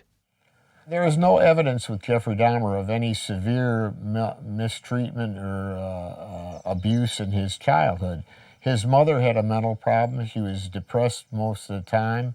She slept a lot and dropped out of family activities. The father was a PhD chemist and a very busy and very intelligent man who spent a great deal of his time at work. Pat Kennedy worked the beat in Milwaukee for over 25 years. Back in the summer of 1991, he was assigned to the Jeffrey Dahmer case and spent 6 long weeks with him. He knew him better than most. He was a product of upper white middle class. He was educated. He came from a family of means. Yet the fractures in his parents' relationship left a young Jeffrey feeling isolated. His interests turned to animals. He viewed them very differently to how most children look upon their pets. He stated when he was a very young child, 7 or 8, he had found a decomposed squirrel. And the bones were there. He kind of took it apart. He said that he found a roadkill and he wanted to see what was inside it, like a raccoon or a dog. He brought that home, a dead dog that he found on the side of the road, was hit by a car, cut that open and looked at the insides of that. Jeffrey started to do this from a very young age. He would roam the surrounding countryside looking for roadkill to add to his growing macabre collection. His fascination with bones would continue into his adulthood, but he would eventually move from animals to humans.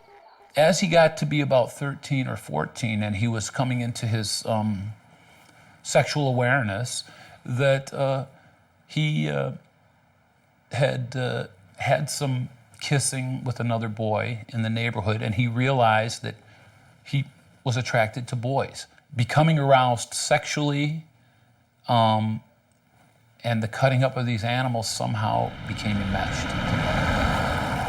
So what he did as a young man with animals, he eventually did do later on in life with human beings.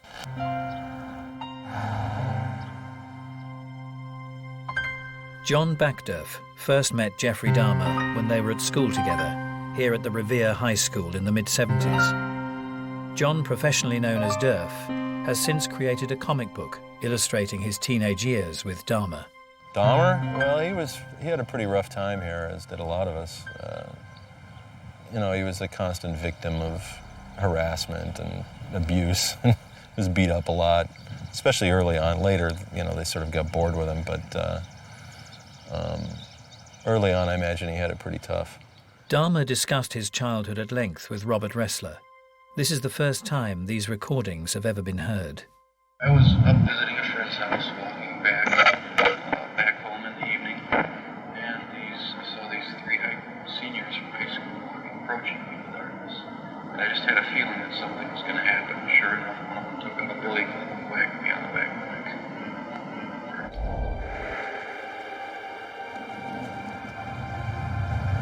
When we got to high school, it was when suddenly he became this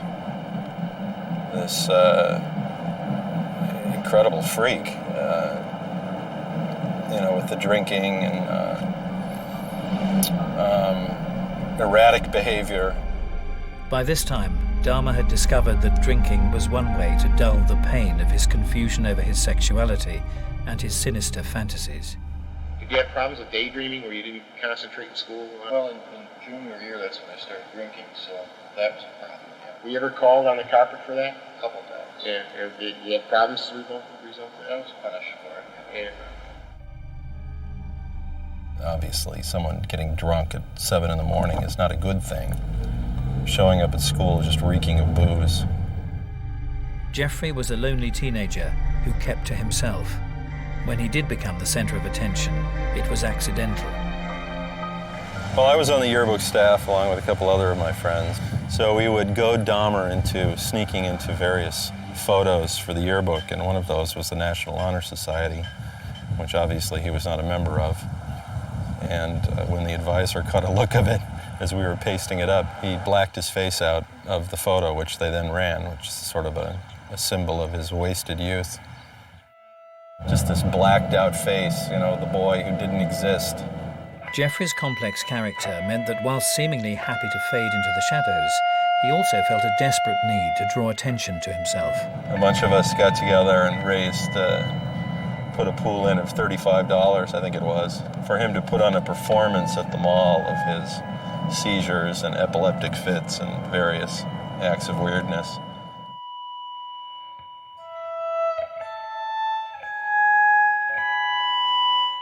Durf also remembers stories of Dahmer experimenting with animals. His odd behavior was evident one fishing trip. Pulled a fish out of the lake, just a little sunfish, and took out a pocket knife and slashed it to bits.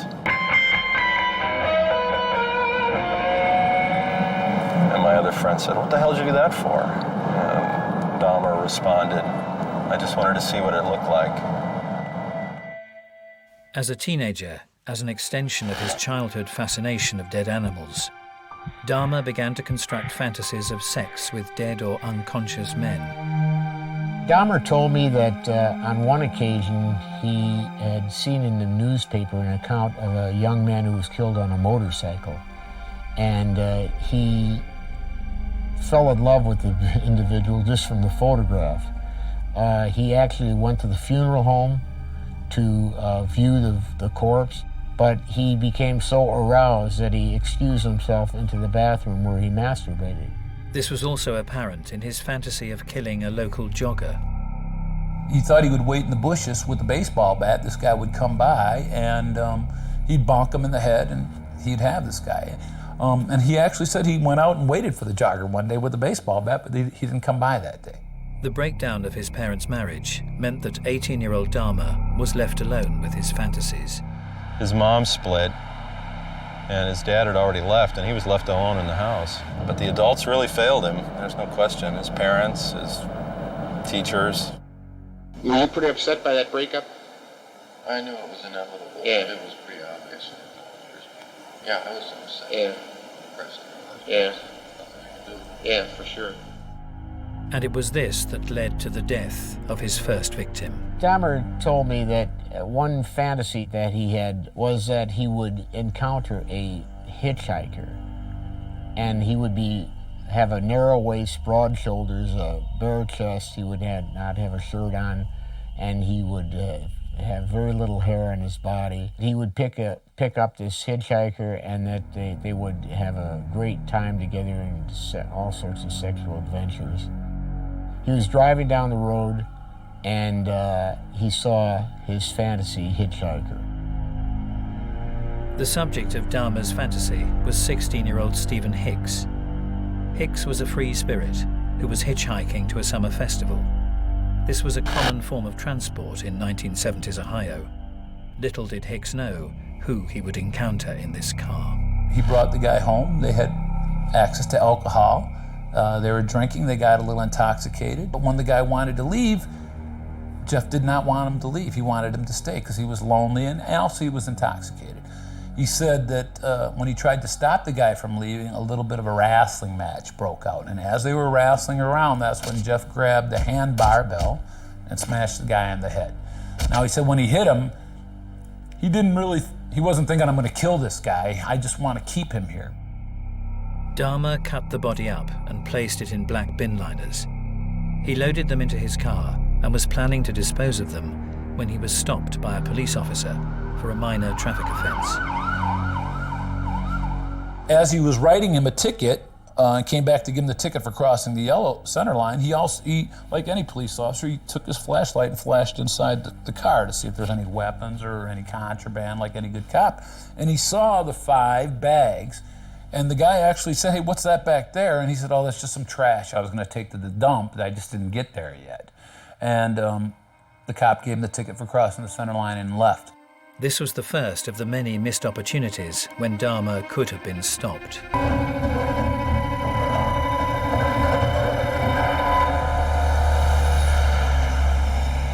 This is Dahmer's house. This is where he killed his first victim. He took it into this crawl space and apparently stripped the flesh off the bones underneath there. And when the cops went in there, turned this light on, and the whole thing lit up. Ceiling, floor, walls, everywhere, just covered in dried blood. He then smashed the bones up with a sledgehammer, stood in the middle of the woods, and spun in a 360-degree circle, throwing the remains as he turned. He said for the next couple of weeks he'd read the paper every day to see was there anything about this guy missing or anything. Never did. So he realized, I got away with murder. I killed somebody and nobody knows about it. I'm gay and nobody knows about it. Again, from the very beginning, more secrecy became part of his life. It also tortured him. And that's kind of how it started, and then it just grew from there. It would be 9 years before Dahmer would kill again. Once he did, he would be unable to stop.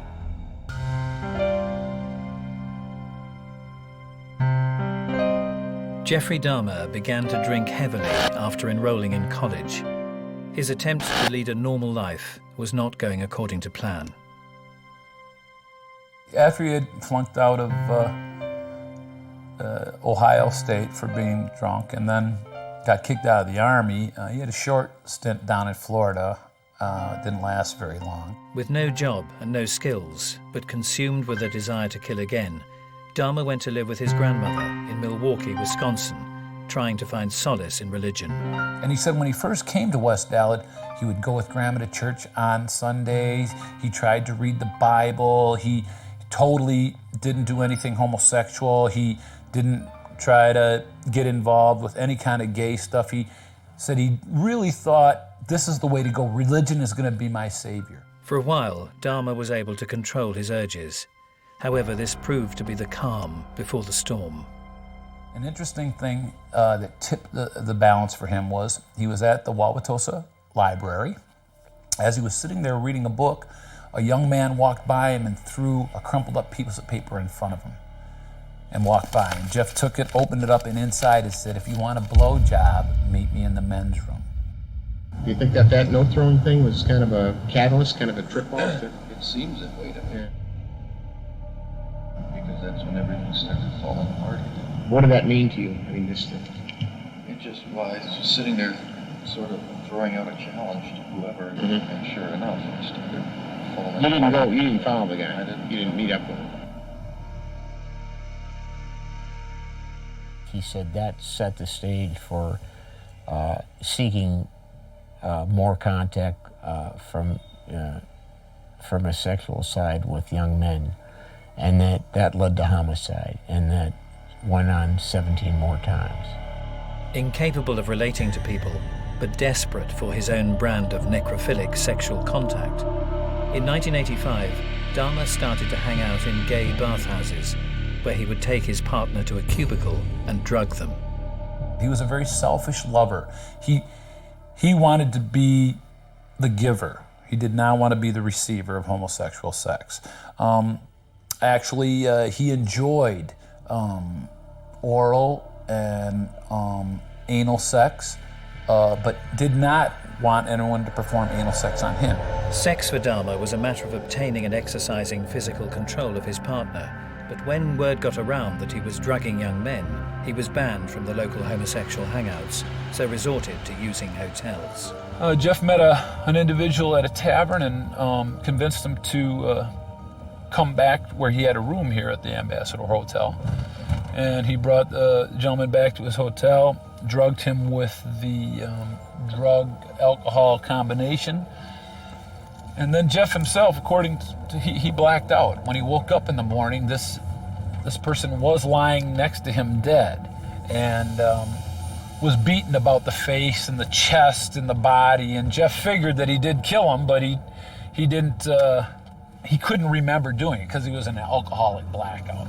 He went to a department store across the street, and he bought a very large suitcase, or a small trunk, if you will, and brought it up to the room and put the body in it, and actually had the hotel busboy help him bring the body down to the street where he hailed a cab. The cab driver helped him load it into the cab and said to Dahmer, "This is really heavy, buddy. What do you got in here, a body?" And Dahmer said, "Yeah, I do," and they both laughed about it. After the Ambassador one, did you find that pleasurable, or was that equally frightening? For what reason was that one frightening? Because it was totally unplanned. It was a total surprise to me that it happened. That it happened, yeah. For the people of Milwaukee, it was just the beginning of a killing spree that would last 5 years. District Attorney Michael McCann remembers the time well. Dahmer killed 16 young men between 1987 and 1991. We had no idea that a serial slayer was operating in our city. From this moment onwards, Dahmer continued to kill. Sometimes there would be months, weeks, or even just days between his killings. After already killing 4 men in August 1988, Dahmer made a fatal mistake. His 5th victim escaped. The police were called, and Dahmer was arrested for molesting and taking photographs of a 13-year-old boy. With the police and the court unaware of his grisly death toll, he was sentenced to do only 12 months in a low-security prison. His defense lawyer was Gerald Boyle. He had to spend first year in a very, very uncomfortable environment of the county jail, where he could only get out to go to work. A very hard way to serve time. So the judge gave him this very strong sentence, but nobody could guess. He had already killed 4 people by that time. Dahmer's sentence was reduced after he made a desperate plea to the court, stating that what he did was deplorable and assuring the judge that it would never happen again. But it soon would.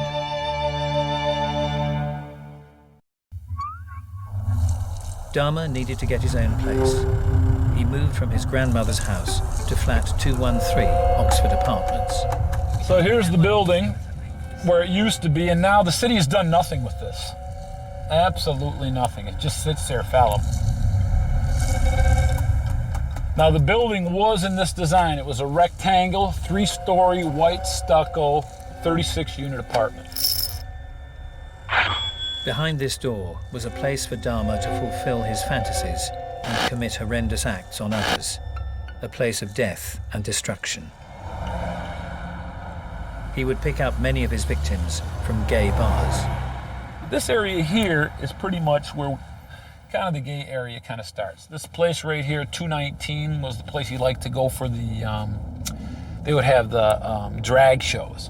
And right next to it, C'est La Vie was another one of his favorites.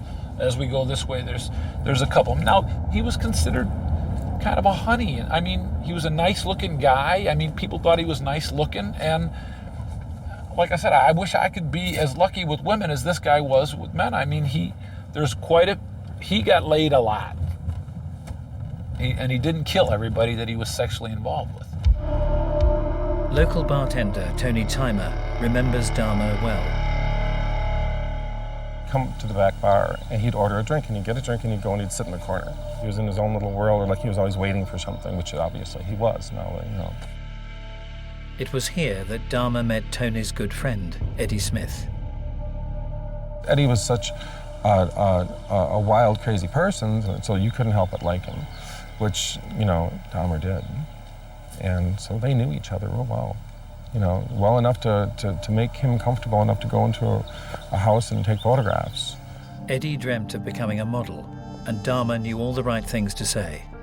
At $100 a session, it was easy money. Eddie would be sitting at the bar, and all of a sudden, you know, sometimes he would turn around and say, I gotta go, gotta make some money. And I'm like, where are you going? And he'd just turn around and look towards the hallway, and I'd see Jeffrey standing right there. And I'm like, oh, you're going, okay. Well, call me when you're whatever, you know. On Wednesday, the 24th of June, 1990, Eddie met up with Dahmer and was seen dancing with him at the Phoenix Club. He just left with Dahmer and never came back. It was only at the trial years later that Tony realized that the same quiet man who used to drink at the end of his bar was the same man who had brutally murdered his friend. The community was shattered, you know, I mean, people stopped coming out. That blew my life apart. It didn't just affect my life. But it wasn't just the gay community that Dahmer targeted. He was an opportunistic killer who was always on the lookout for potential prey. One of his victims was in the bus stop right here. Right up here is a young man from Upper Michigan who was just down here visiting. And Jeff Dahmer met him in the bus stop right over there in front of that McDonald's and convinced him to come home with him. And that was the end of that guy. Some of the men that he victimized were homosexual, some were not. He would approach them and suggest that he'd like to take pictures of them. Would they come to his apartment? He had already prepared at that apartment a drug that he would induce them to drink. He said once he snapped the lock on the door and the person was in his apartment, he seemed to become more aggressive, more powerful. It was almost like a psychological transformation, and he became more sexually aroused. He would lay listening to their heart, and he trained himself to learn when they were coming out of the drug-induced coma by their breathing, because it would start to get kind of sharp and short from the long breathing of a drug-induced. And that's when he knew it was time to kill them. He would then perform oral sex on them before strangling and dismembering them, and often keeping his favorite body parts around his flat for days on end. Sometimes he would have sex with the individual as they were unconscious, but always after they were dead as well. So it became, I think the preference was for the dead person, because that way he didn't have to deal with conversation, he didn't have to deal with denials or rejections. It was strictly on his own turf at that time. He had all of his victims back at his apartment, where he would be able to enjoy himself by going through the rituals that he needed to perform. Acts of sexual activity combined with destruction of the bodies. He would come back from work and make love with the dead body. He would sleep with it. He would lie with it. He would rub it and have sex with it. He was just very, very enamored with the concept of opening a body, seeing the internal organs spill forth, and several of the bodies he would put in his bathtub and pack with ice in midweek, because he had to work the next day, so he could keep them for the weekend, where he'd have more time to enjoy himself with these bodies. He said to do that, he'd have to shower with cold water so he wouldn't melt the ice. It was uncomfortable. It was well worth it. One way to understand Dahmer's obscure fantasy world is to talk to someone who shares Dahmer's interest in death and bodies. Nico Klaus is better known as the Vampire of Paris. A convicted cannibal and murderer, Klaus killed a man in cold blood in October 1994. He served just 7 years in prison and is now free to walk the streets. So I can really relate to somebody like him. I can understand what went through his mind and what his obsessions were.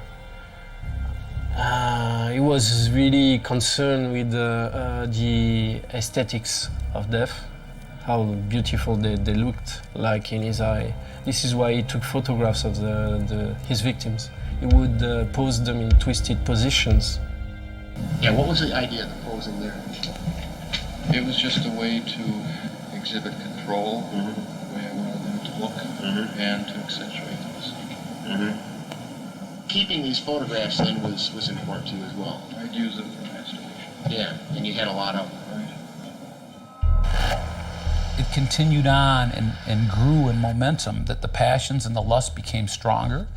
His want to look for this perfect orgasm, I guess you could call it. He had to do more and more things in order to have this satisfying orgasm. It just started with having pornographic homosexual sex, and then actually having homosexual sex with people in the baths, and then having sex and killing, and then having sex with dead people, and then having sex with the viscera, and then actually eating the people that he had sex with to get this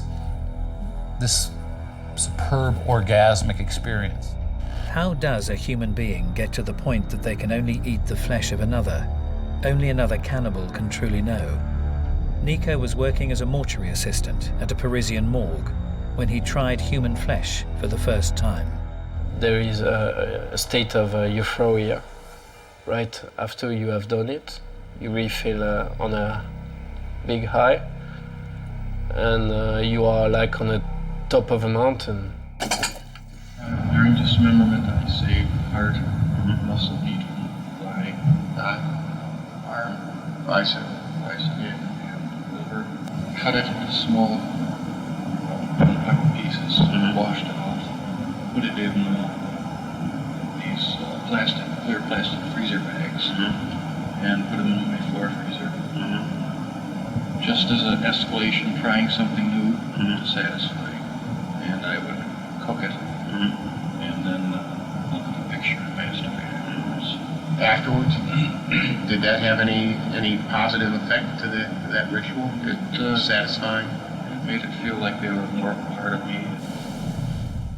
What he did was he bought an adaptable grill to put on his gas stove. We found this, and he said he would just kind of sear it on both sides with a little oil.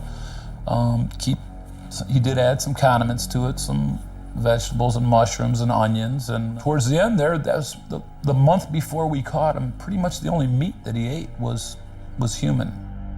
Flesh tastes like horse meat in my experience, but of course it depends on the part that you eat.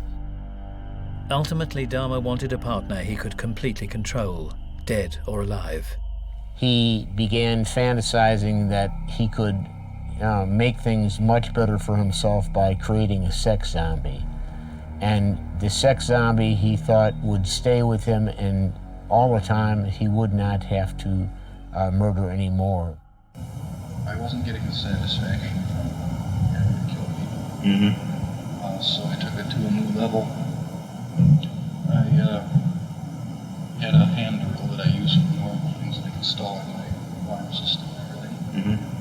Drills a small bore with the skull very quickly. And with a large syringe, I filled that up with resin, injected it into it. Filled it? Yeah, injected it into the front lobes, hoping to produce a zombie-like state. He was not interested in having a relationship with a willing victim. He wanted total control over a human body and do whatever he wanted. He had met 14-year-old Konarak Synthosymphony in the Mall when he tried out his new drilling technique, but he made the mistake of leaving him alone. I saw him sitting on the sidewalk. Two girls were with him. They called the police. They had to think of a story quickly. They told him that he was a friend who gets drunk. He was not wanting to go back, so one officer grabbed him by this arm, another officer grabbed him on the other arm, and they walked him up to the apartment. And they left. That's when I gave him the second EP. Right away? And how long did it take him to die? And that was fake immediately. Yet again, like many before them, the police were taken in by the courteous Dr. Jekyll side of Jeffrey Dahmer's personality. But with the bodies piling up and a pungent smell emanating from his apartment, it wouldn't be long before he would start drawing attention to himself. Jeff said that this was a continual problem, the smell, that his neighbors, the building supervisor complained about the smell. Sir Packliber Princewill was in charge of Dahmer's apartment building and had to deal with the complaints. Somebody told me that it is coming from his apartment. And so I had to call him and ask him what's going on. Can't he clean up or what? How did that go? I'd either blame it on the freezer or the fish tank. He said he almost passed out. What was in that? 3 headless torsos. Yeah. Stripped of flesh. The man who brought an end to Dahmer's reign of terror was 32-year-old Tracy Edwards, who after escaping from Dahmer was running down a street with a pair of handcuffs on one wrist when he managed to flag down a passing police car. Had the officer been able to unleash that handcuff, that may have been the end of it. So they went back to Dahmer's residence. Jeff opened the door. They said who they were and what they wanted, but Jeff didn't have the key for the handcuff because the way he got the handcuffs back from his victims was by cutting off their hands. When they entered the apartment, one of the officers saw some pictures in a bedroom of a skinning of a human being, looked at the pictures, was surprised, then looked around the room and realized he was in the very room where those pictures had been taken. He yelled out to his partner, "Grab him." When I arrived, I saw Dahmer was arrested on the ground, handcuffed, and I was told by the officers to look in the refrigerator. At this time, when I did open up the refrigerator, what I found in there was an empty refrigerator with a cardboard box containing a freshly severed head of a black male. The eyes and the mouth were open. It should be stated that the interior of the refrigerator was immaculately clean. In the back was a box of Arm & Hammer baking soda, and on the side were condiments, mustard, ketchup, A1 sauce. And I felt fear from the bottom of my feet all the way to the top of my head. You can't make sense of anything that looks so bizarre. Dahmer's killing spree was finally brought to an end. What was motivating Jeffrey Dahmer to kill, dismember, and eat his victims? Was he sane or insane? Jeffrey Dahmer was just 18 years old when he took the life of his first victim. 9 years later, he was driven to kill again. It was after this that the killings escalated. He continued to kill, and for years he got away with murder. No one suspected the mild-mannered, good-looking, middle-class boy of any further wrongdoing.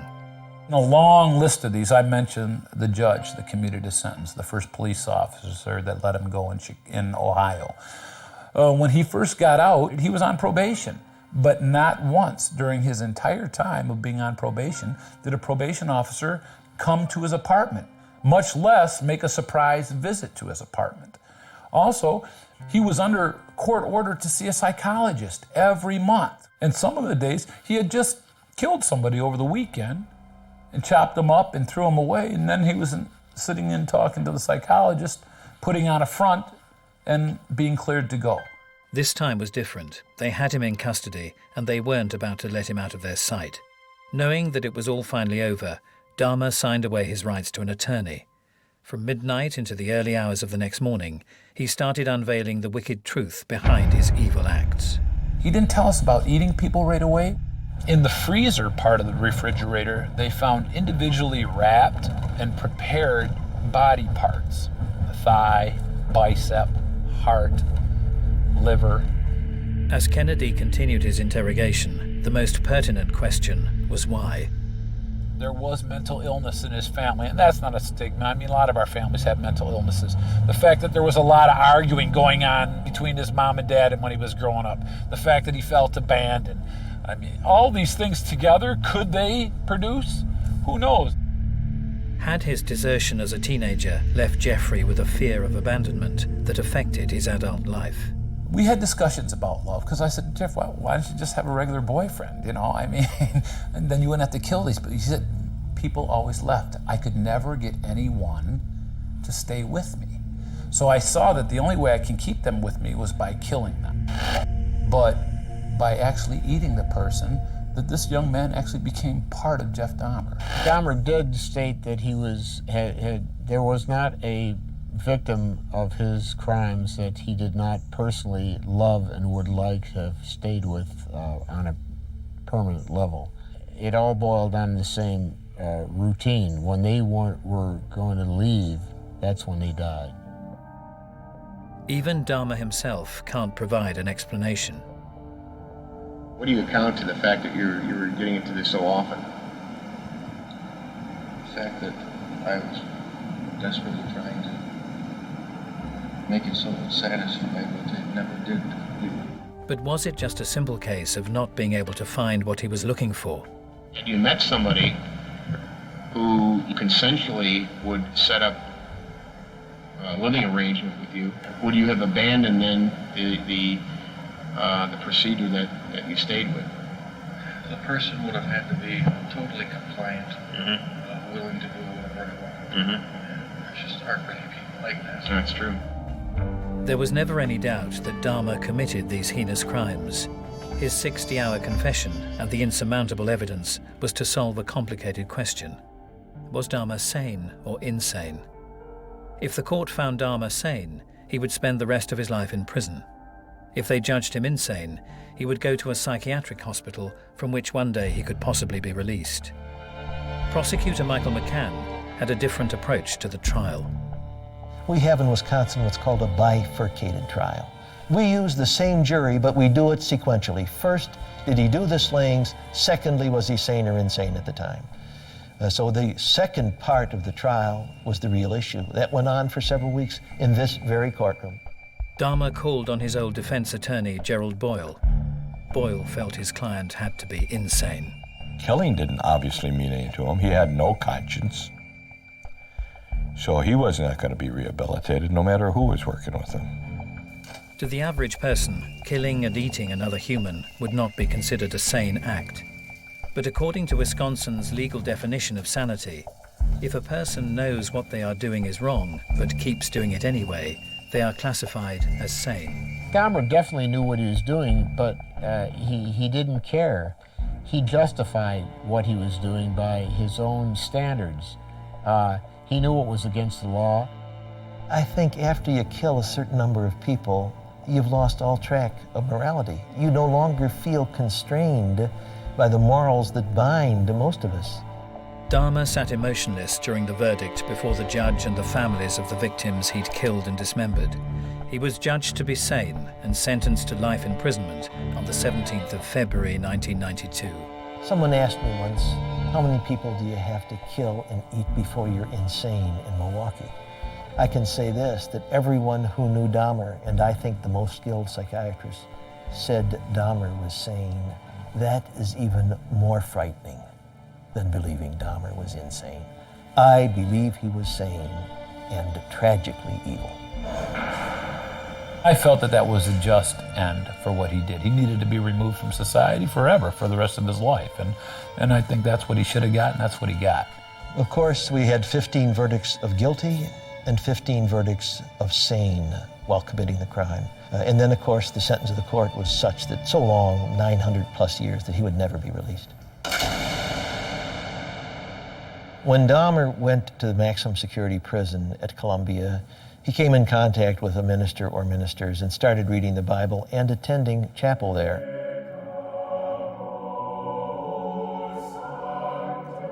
Faced with life imprisonment, Dahmer turned to religion once again for comfort and possible salvation. Eventually, he asked local Church of Christ minister Roy Radcliffe to come to the jail to baptize him. After I agreed to baptize him, he heaved a deep sigh of relief because he was afraid that I would say, I can't baptize you because your sins are too grievous, your sins are too bad, your sins are unforgivable. Well, that violates everything I've ever believed, and I would never say that. Jesus Christ came to save sinners. Jeffrey Dahmer was a sinner, and it's as simple as that. It was our first Thanksgiving holiday that was coming up, and so he made a big deal about giving this card to me, and it was written out and so forth. He talked about how much he was grateful for all that I'd done for him and how thankful he was that I was in his life and I hadn't given up on him. The only emotion he ever had confessed to regarding his murders was love. It wasn't hatred at all. And I never saw a sense of malice or anger or hatred toward any of his victims at all. In November 1993, 2 inmates were killed by delusional schizophrenic Christopher Scarver at the Columbia Correctional Institute. One was Jesse Anderson, the other was Jeffrey Dahmer. Scarver got a piece of equipment off an exercise machine, crept up upon Dahmer, and bludgeoned him to death. And then crossed a gymnasium and bludgeoned to death Anderson. He knew that he was going to be killed if he asked for the general population. And talking to the investigators said that the gentleman that was killed with him, Jesse Anderson, had all kinds of defensive marks where he tried to stop Carver. But Jeff Dahmer had no defensive marks on him, that all his strikes were from the beginning, from the head. And a very interesting thing, what I thought was interesting, was he was killed with a hand barbell, which is the same instrument he used to kill his very first victim. He was a young man that I felt a friendship toward, and I'd lost a friend, and so I was very much in shock and disbelief about it at first. I felt somewhat sorry for the man being beaten to death by another inmate. Didn't seem right. It's not supposed to be what happens in prison. It did kind of shake me up a little bit. I don't know if this means I'm, not the macho guy I wanted to be, but I felt really conflicted about it. Because I had got to know him, I saw him as a very tragic figure. I guess I felt sad that he was dead because I don't believe anybody needs to die like that. He died pretty brutally, but you can't say he didn't deserve it, but still. I think at that point it's probably a relief to him, I would think. That was no kind of life. I was kind of elated. I was kind of happy. I'm like, well, good riddance. I'm glad it's over. That's the least he can do for me, for taking my friend. And he didn't deserve to live, not after that. Jeffrey Dahmer was cremated immediately, although his brain was removed at the request of his mother. She wanted the brain studied because she's trying to offset the belief that Lionel had suggested that somehow his brain was deformed. About a year later, the scientist involved with the brain decides there's no abnormality with his brain. Was Dahmer's behavior simply down to nurture? Was Dahmer not born to kill? No, I don't think he was born like that. I think it's environmental. And I disagree. I think anybody who in a young age is the victim of abject loneliness is probably going to have serious problems in life of one nature or another. Did he choose evil? Yes. Was he an evil person? I can't say, and I wouldn't say that about anybody, especially after I spent so much time with him and saw parts of him that were very much like you and me. He had cares and loves and feelings like anybody else. Did he have some? I personally thought he was crazy. You'd have to be crazy to do what he did. I don't think Dahmer was born to kill. I think Dahmer had the benefits of a good family, a basically good family, a decent area in which to be raised, educational opportunities. He chose not to accept them. Whatever factors led to Dahmer's path of destruction, it will take the city of Milwaukee a long time to return to normality. He scarred the city. He's done something that will probably take generations to heal, but for some people it'll never heal.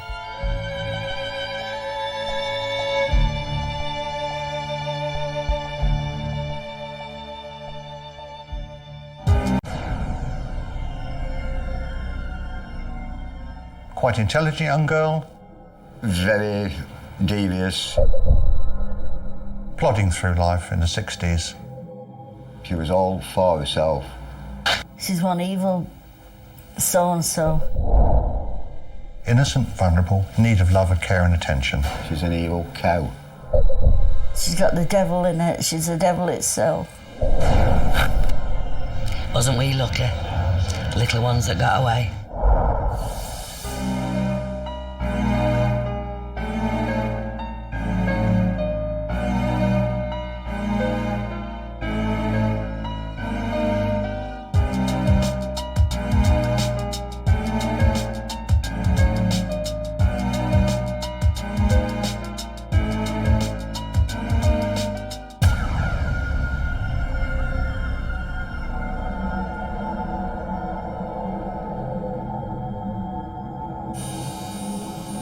Crimes committed by Moore's murderer Myra Hindley shocked the nation. Hindley has been demonized as the most evil woman in Britain.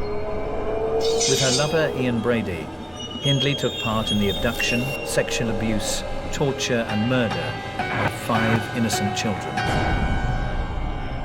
She was sentenced to life imprisonment. Hindley's supporters claimed that she would not have been capable of murder without the influence of Brady. With the help of criminal psychologist and forensic profiler David Holmes, he aimed to delve into the mind of this infamous killer. Was Hindley indoctrinated into Ian Brady's murderous world, or was she quite simply born to kill? When it comes to the born to kill argument, Myra Hindley is very interesting because she is actually reputed to have had a very normal childhood and then have met this very macabre stranger who then transformed her life into one of evil. Now, that is a very simple story which requires further examination. Myra Hindley died in prison on November the 15th, 2002, after serving 33 years. She was 60 years old. Myra and Ian might have carried on torturing, sexually assaulting and killing children if it had not been for one man, David Smith, and his confession at Hyde Police Station on October the 7th, 1965. David had witnessed Ian brutally murdering their 5th victim, Edward Evans. The final murder they committed was that of Edward Evans. He was a teenager, and Brady and Hindley had met him on Central Station and persuaded him to come back to the house with them. Myra said that Ian picked him up for gay sex. They brought Edward Evans back, and the next and most interesting thing about this death, and the thing that actually stops the whole cycle of killing, is that Ian told Myra to go and fetch David Smith. David Smith had the reputation of being a neighbourhood hard man. He'd started dating Myra's sister, Maureen. They got married and moved to the nearby Hattersby estate, close to Ian and Myra. The four of them spent a lot of time together. David was impressed by Ian's right-wing views. Slowly, he became indoctrinated into Ian's perverse view of life. Myra went and brought David Smith and brought him back to the house, whereupon Edward Evans was murdered in a very, very brutal fashion. He was much bigger, it was much harder to kill him, there was blood everywhere. It was a very, very nasty death. Brady had been grooming Myra's brother-in-law for several months and was confident he could trust the 17-year-old to not only keep a secret, but also to become actively involved in their murderous plans. But Brady miscalculated David. Eventually, Edward Evans was killed and his body was parcelled up and wrapped up, and they took him upstairs with great difficulty and locked him in a bedroom. How much David Smith was involved in the actual killing, he says not, but he said he had to do certain things because Ian was controlling it and forcing him to. He said he had to do what he had to do, clean up and help Myra and Ian that night, and he had to help them to do everything to save his own neck. And he went back home and told Maureen what happened. With a large carving knife to protect them, they went down to the phone box and they phoned the police, and they stood in that phone box until the police arrived, and the pair of them were really, really terrified and horror-struck. David Smith gave an account of what had happened on that evening. Myra wasn't present during the physical murder. She was actually in the kitchen, but she was certainly involved in the cleaning up of the house afterwards because, as you can imagine, there was an awful lot of blood, and I think it's fair to say that David Smith had certain views about her thoughts at the time. They were flippant remarks about blood and tissue around the room. The crime scene of the murder of Edward Evans was a grossly blood-splattered affair, in the midst of which Myra Hindley was projecting herself as a laughing, gay, busy housewife, tidying up a normal domestic scene. She normalised what was grossly abnormal.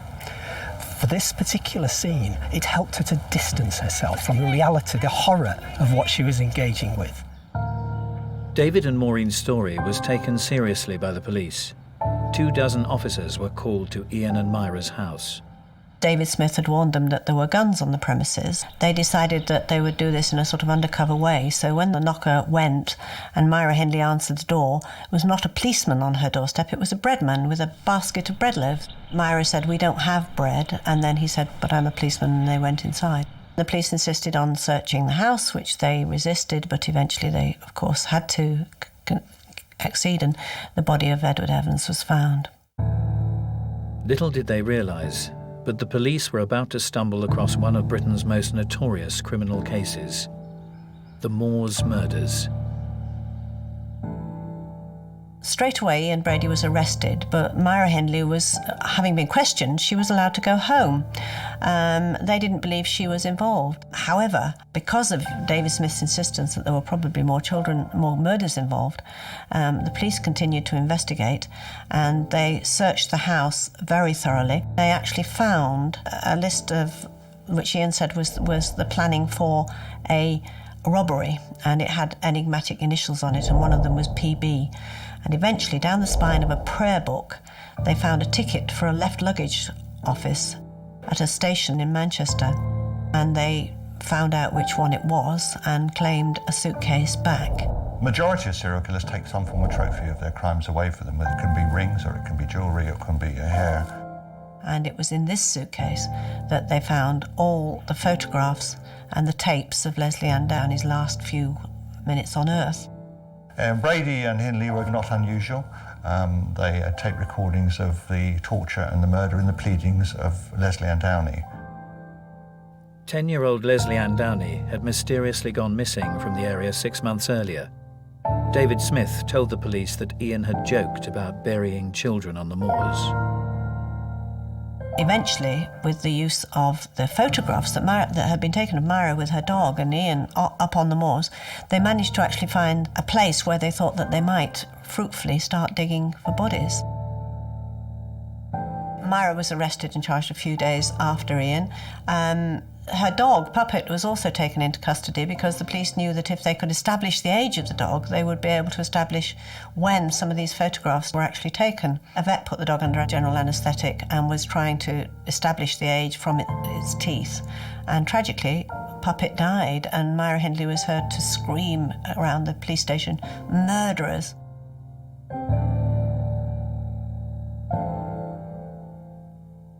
As a result of the tip-off that they were digging on the moors, I was a very young reporter, and my job was to drive around at night in the hope that I might see police digging.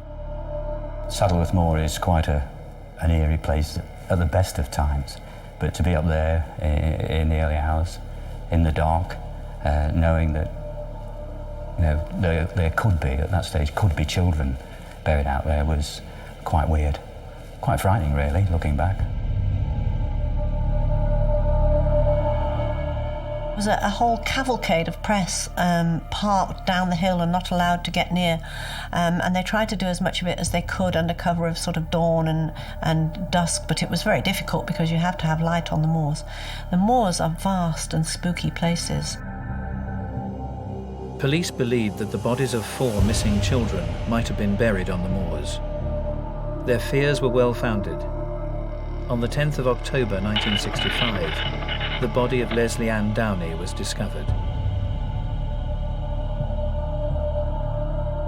11 days later, the body of 12-year-old John Kilbride was also uncovered.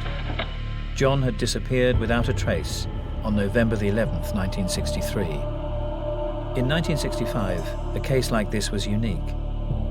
For the first time in British history, a woman had been implicated in a killing partnership that involved the serial sex murders of children. What had turned Myra into such a monster? Was it a question of nature, not nurture? As the details began to emerge, particularly in the local community, there was a sense of outrage. I think if some people could have got their hands on Myra Hindley and Ian Brady, they wouldn't be here today. It's quite difficult to comprehend what they got up to and got away with for so long. To satisfy the born to kill question regarding Myra Hindley, you have to examine the whole of the period of the killing, but perhaps more importantly, you have to examine the childhood and the aspects of childhood, and you're looking for little events that might say that this person was showing signs prior to the crime period of being born to kill. Had she not met Ian Brady, I'm absolutely convinced that Myra Hindley would in all probability have led a normal life. Ian Brady and Myra Hindley were sadosexual killers. These particular murderers become hooked on inflicting torture on their victims. Their pleasure is gained in a perverse game of cat and mouse, stalking, entrapment, and killing of their quarry. In the case of Brady and Hindley, their favoured prey were children. What normal and everyday person could watch a man sexually abuse a child, torture them, strangle them, murder them, and dig a shallow grave on the moors and put them in it and walk away and sleep at night, which she did for many years. So how did a seemingly normal child grow into an adult so perverse that she would gain pleasure in the sexual abuse and murder of children? When looking at serial killers such as Myra Hindley, you have to very carefully examine not only the period when the crimes were being committed, but look very carefully at the childhood in order to separate out those things which may be clearly environmental, those things that may have been biologically there all the time, and those interactions between them.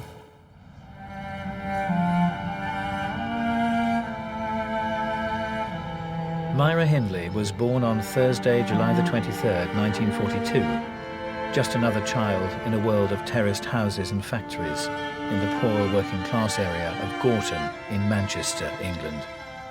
She was part of a close northern community. She knew everybody in the street, she knew the people at the shops, everybody knew everybody. She went to the same school as all her friends.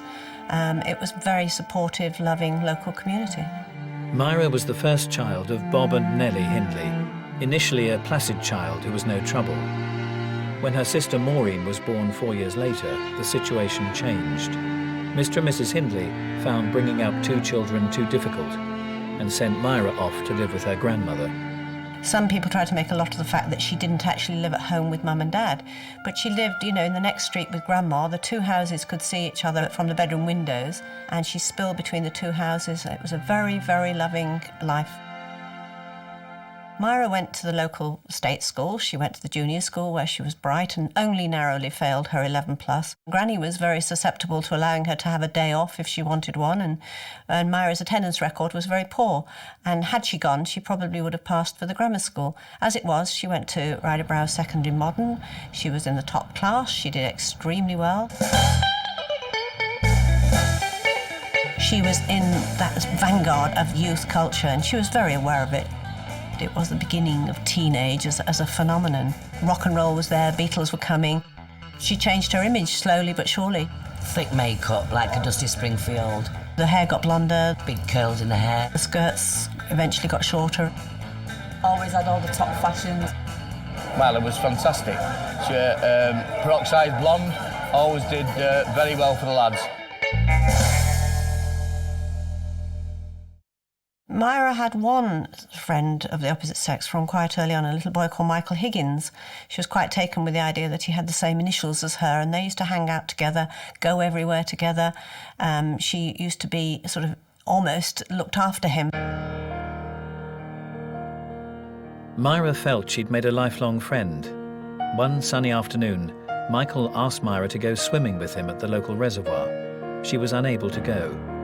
Tragically, Michael drowned, an unfortunate event that local boy Lawrence Jordan witnessed. Michael Higgins came with some of his friends and they were swimming over that side. And then all of a sudden there was a flurry of excitement and 1 or 2 young kids running round saying, "I can't see him, I can't see him." Somebody must have dialed the police because 2 or 3 policemen came running up and we saw them diving. And one child said, "There's somebody under the water." Somebody then shouted, "Oh, they got him." And I saw them bringing out this chalk-like body. But you could see the whiteness of the body against the blue uniforms of the police, and his arms were outstretched almost in a crucifix. They hurriedly then put him in the mortuary van, and the van then passed us going out where you could get down to it there. The path came to there. It must have been really traumatic for Myra Hindley, because if she was a friend of his and she saw him being brought out, that would obviously stay with her for the rest of her life, because it certainly stayed with me.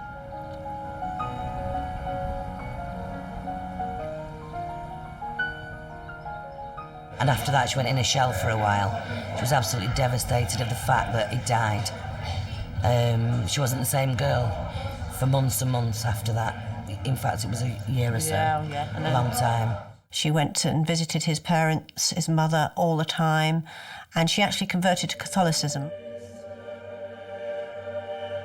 Michael had been a Catholic, and she actually converted in the wake of his death. With Michael, she invested quite a lot and lost quite a lot. And to some degree, although she might have blamed herself, she also blamed everyone else. And this was the beginning of the distancing of her from other people. And also, within this, she would hide in religion. This was another step away from humanity and towards a new kind of aim and career. It was not long after Michael's death that Myra left school. On her 17th birthday, Hindley became engaged to Ronnie Sinclair, a local boy who worked at the co-op. However, Myra's apparent contentment with her ordinary life didn't last long. Half the time Myra wanted the sort of classic husband and 2 kids, which all the girls around her aspired to, but there's another part of her that really didn't want to do that. Being brought up by her grandmother to have a certain sense of self-importance, Myra Hindley did require more from life than simply 2.4 children and a marriage. This would not be stimulating to her. For some women, they require a certain amount of violence, a certain S&M quality to their relationship, and Myra was of this type. Eventually, she landed a job as a typist secretary at Millward's, which was the place where she ultimately met Ian Brady. Ian Brady was working in the office at the time. He completely ignored her for many, many months. He was aloof. She describes him as an extremely good-looking individual. He was always well-dressed.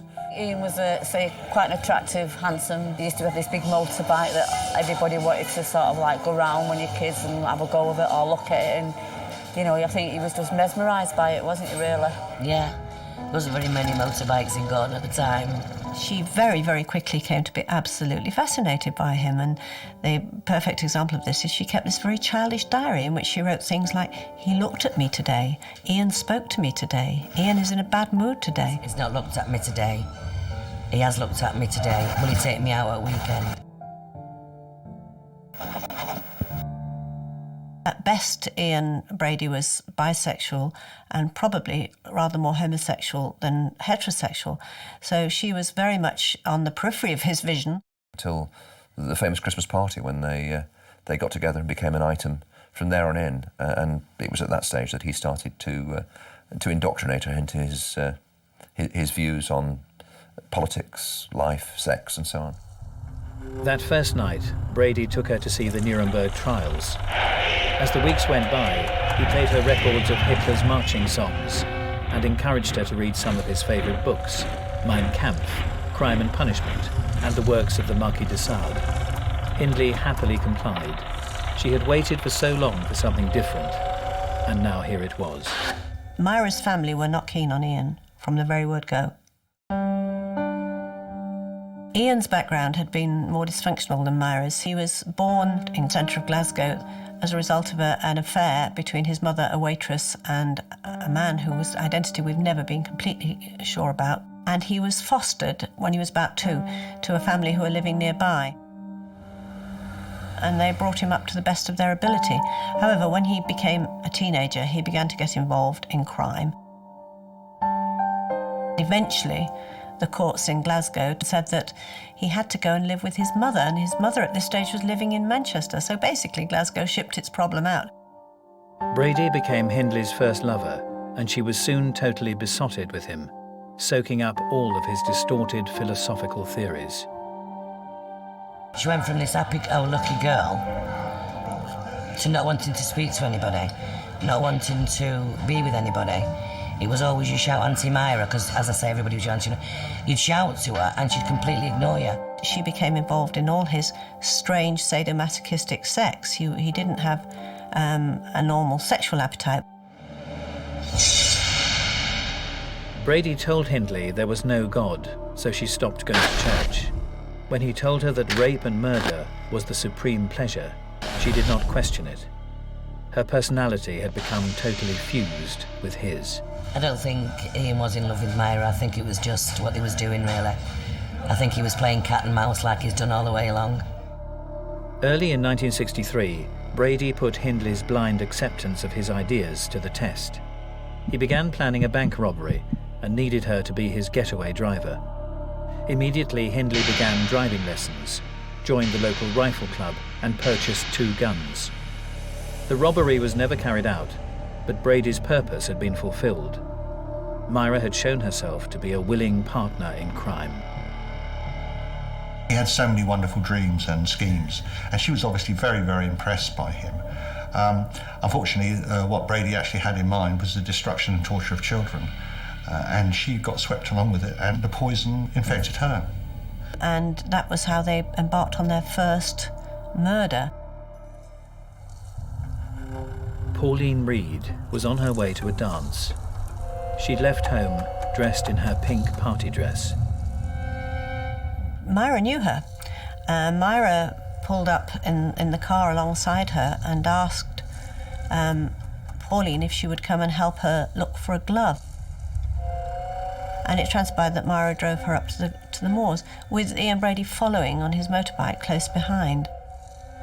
And what we do know is that Pauline got out of the car, presumably went to look for the glove with Myra, and that Ian Brady then came up behind and, as far as we know, hit her with a spade and killed her, and sexually assaulted her. For to kill Pauline and to walk around the community knowing that everybody was looking for Pauline and held her head high. She didn't even blink, nobody had an inkling or anything. Almost, Pauline was a dangerous one because they did have some connection with her. He knows that the way to do the murders is to pick up children because they're easy, Myra to do the picking up because that is much the easiest way of doing it, and to do children that they do not know. So that takes them on to meeting John Kilbride.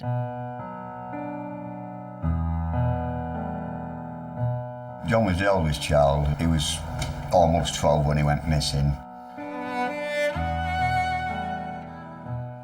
The last time I saw my brother John was in 1963 on a Saturday morning as I got up.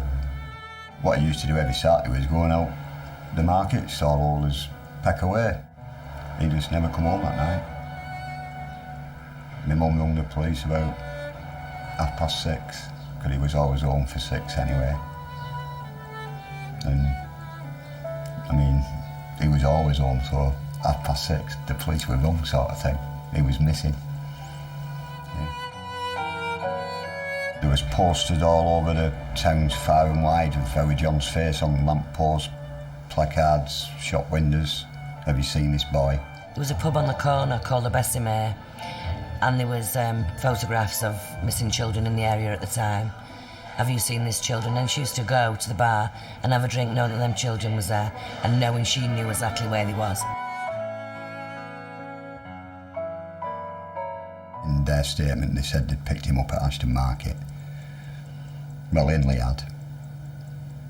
She'd led him to Brady's car. And again, he was sexually assaulted. He was found with his underpants tied down at the bottom of his legs, and buried again close to the road.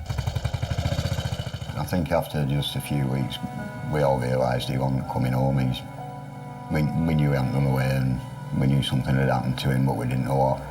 Not for 2 years.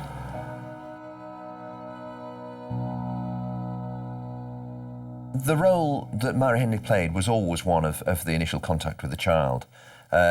Sometimes Brady was absent and came along later, or on other occasions Brady was behind on a motorcycle and he was flashing the headlamp to tell her, there's one coming up now, stop and talk to this individual here. Last time I saw a kid on the 16th of June, 1964. Their method of abducting and killing children worked. Myra and Ian were driven to try it again. 6 months later, they chose 12-year-old Keith Bennett. He went to his grand's, or he should have gone to his grand's, and he didn't get there. He was walking down Plymouth Grove West, crossed Stockport Road and into one of the side streets.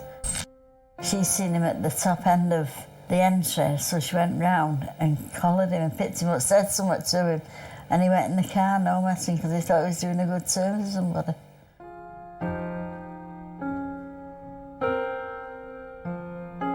So when my mum come down on the 16th of June, I said, where's Keith? She said, I don't know. I said, well, he should have been at your house. And then I thought, well, I better go to the police station and tell them. And they said it'd give you 48 hours to get back. I said, well, where could he be? I said, he's not gone with any mates. I said, he never does that. I said, he comes straight home from school and that was it. But he disappeared and that was it.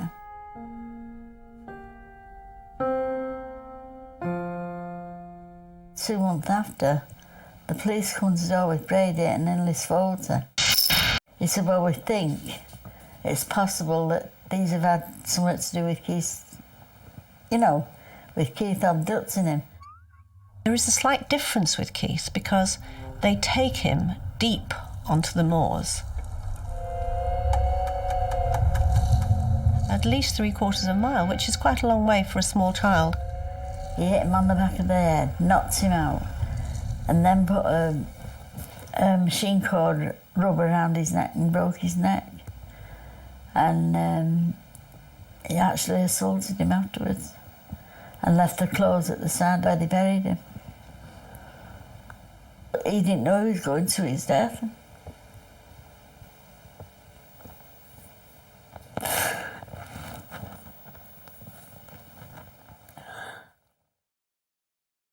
By this stage, Ian was living with Myra and her granny in Hattersley, which is an overspill town near Hyde, just outside Manchester.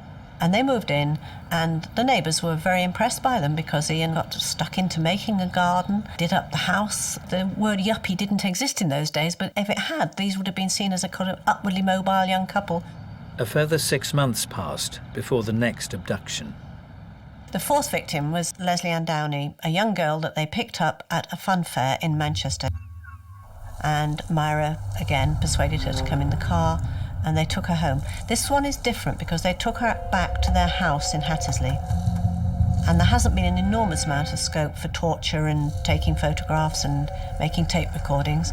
But now that they've got a victim actually in their own house, they can indulge in all of that. And they ran a tape recorder, and this tape recording is, in fact, perhaps one of the most shocking things you will ever hear, but it's also the thing that completely condemned Myra Hindley in court.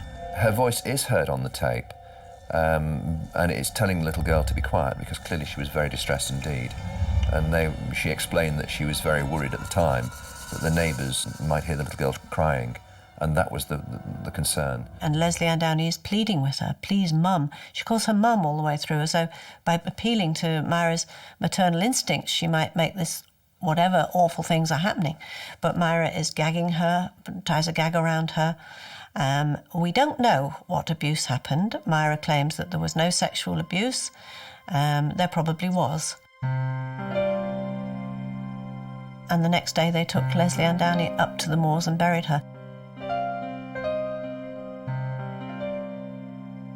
The killing of Leslie Ann Downey marked a significant change in the killing career of Myra Hindley. The risk and the confidence to actually kill somebody within feet and inches of neighbours rather than out here on the moors. It would be another 10 months before Leslie Ann's body was discovered on the moors in a shallow grave with her clothing at her feet. Even with the damning evidence mounting against them, Brady and Hindley denied murdering Leslie Ann. As in the case of Edward Evans, they attempted to implicate David Smith. They claimed that Smith had brought the girl to the house so that Brady could photograph her. As far as they were concerned, Leslie Ann had left their house unharmed with Smith. Ian Brady tried to protect Myra, and it's true that if Myra had played it the way he wanted it to, she would probably have been charged with being accessory and possibly been out of prison after 7 or 8 years. But she was determined that she was in this with Ian. All she said was, Ian is innocent and I am innocent, and she said this over and over again. The evidence that linked Brady and Hindley to the murder of John Kilbride, while not as overwhelming, was sufficient to charge them. They found the name John Kilbride in Brady's handwriting, written in his notebook, and a photograph of Hindley on John's grave on the moors. I actually got ready myself to go and help on the dig, and I was more or less locked in my bedroom by my father. A couple of days after the police came with a chute, my mum identified it as being John's, and they found John's body then. Despite all their efforts, the police were unable to find the bodies of the other 2 missing children, or any evidence to link Brady and Hindley to their disappearance. Ian Brady was charged with the 3 murders of the ones the police had the bodies of. That was Leslie Ann Downey, John Kilbride and Edward Evans. Myra was charged with Leslie Ann Downey and Edward Evans, and of being an accessory to the killing of John Kilbride. Ian Brady received 3 life sentences and Myra received 2. Myra was taken to Holloway Prison. I put them all in a big enough hole to bury the bloody lot of them, throw acid on them, and then throw the soil on top of them and burn them alive, because that's all they need. Because them kind of people are not worth the salt of the earth. As far as I'm concerned, anyway. In order to evaluate the degree of influence Ian Brady had on Myra Hindley's criminality, you have to examine the point at which they were separated. Myra Hindley's behaviours will indicate whether or not he was the causal factor, or whether or not Myra Hindley was born to kill. Hold over Myra Hindley continued for the first few years of their incarceration. They constantly wrote to each other and even requested permission to marry. The rift that developed between them was gradual, stemming mainly from their differing responses to their imprisonment. Brady quickly accepted his sentence and soon settled into prison life, whereas Hindley continued to assert her innocence, maintaining her claim that Brady and Smith were responsible for the murders. Myra Hindley said she didn't have any involvement, only, in her words at the time, was acquiring the children for Ian Brady.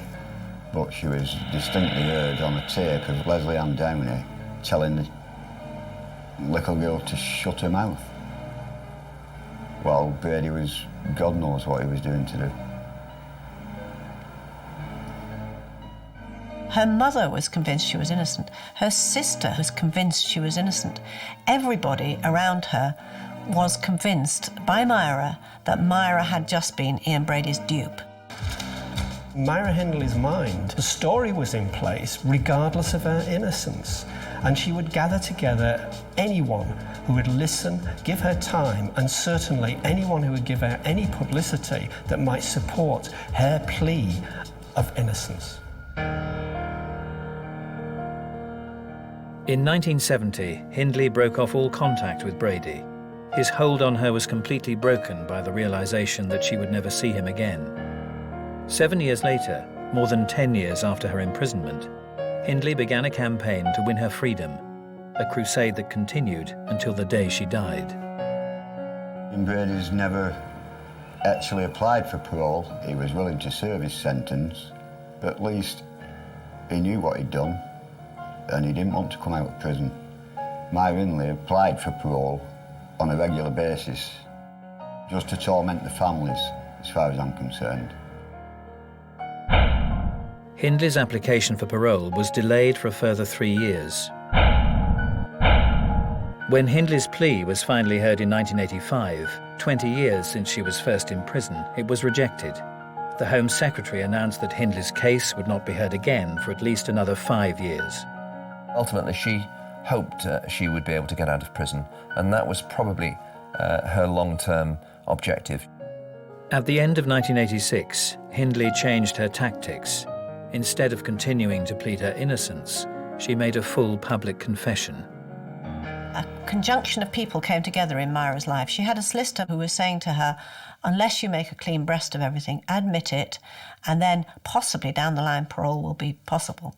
At the same time, she was being counselled by Lord Longford to make a confession. She also received a letter from Winnie Johnson, the mother of Keith Bennett. When I wrote to her, she said she was very sorry that she couldn't help me in any way. She was watching out for Brady on the hill. And she wasn't, she was as bad as him. She watched them kids murdered, and she watched them being raped. And at the same moment, because Ian Brady had made a sort of confession to a journalist, the Home Office ordered Greater Manchester Police to reopen the investigation. Well, the aim was to review the case and see whether there were any fresh lines of inquiry we could pursue with a view to, first and foremost, finding out where the two children might have been buried, and secondly, of course, gaining confessions.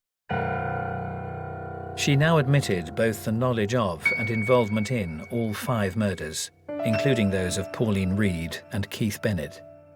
She was cooperative right from the word go and said that she was prepared to point out to us areas of interest to Brady on Saddleworth Moor, which was really code for giving us a pretty good steer as to where bodies may be.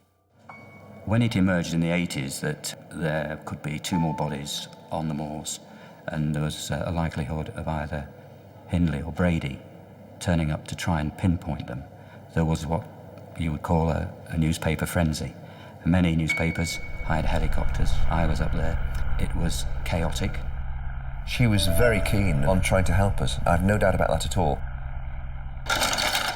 You have to realise that for Myra Hindley, this was actually keyed off by her lawyer saying that unless she did appear to the public as a reformed character, that her release would probably never ever happen.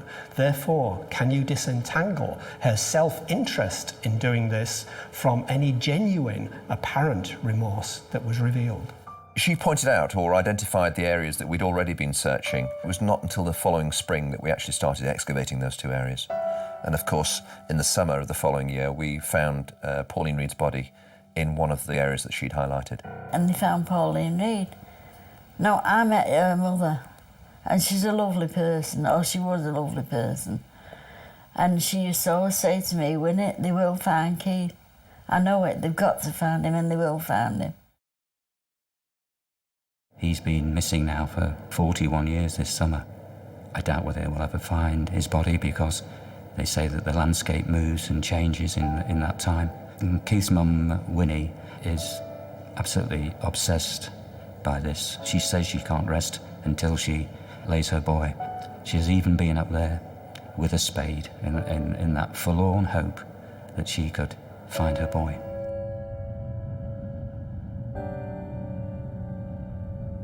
I love it up here because I know Keith's up here watching me.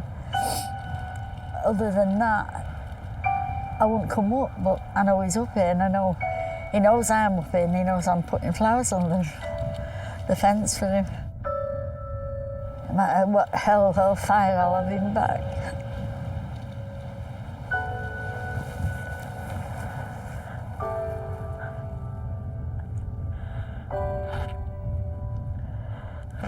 He shouldn't have been up here in the first place. I've been up on the moors quite a lot in my lifetime,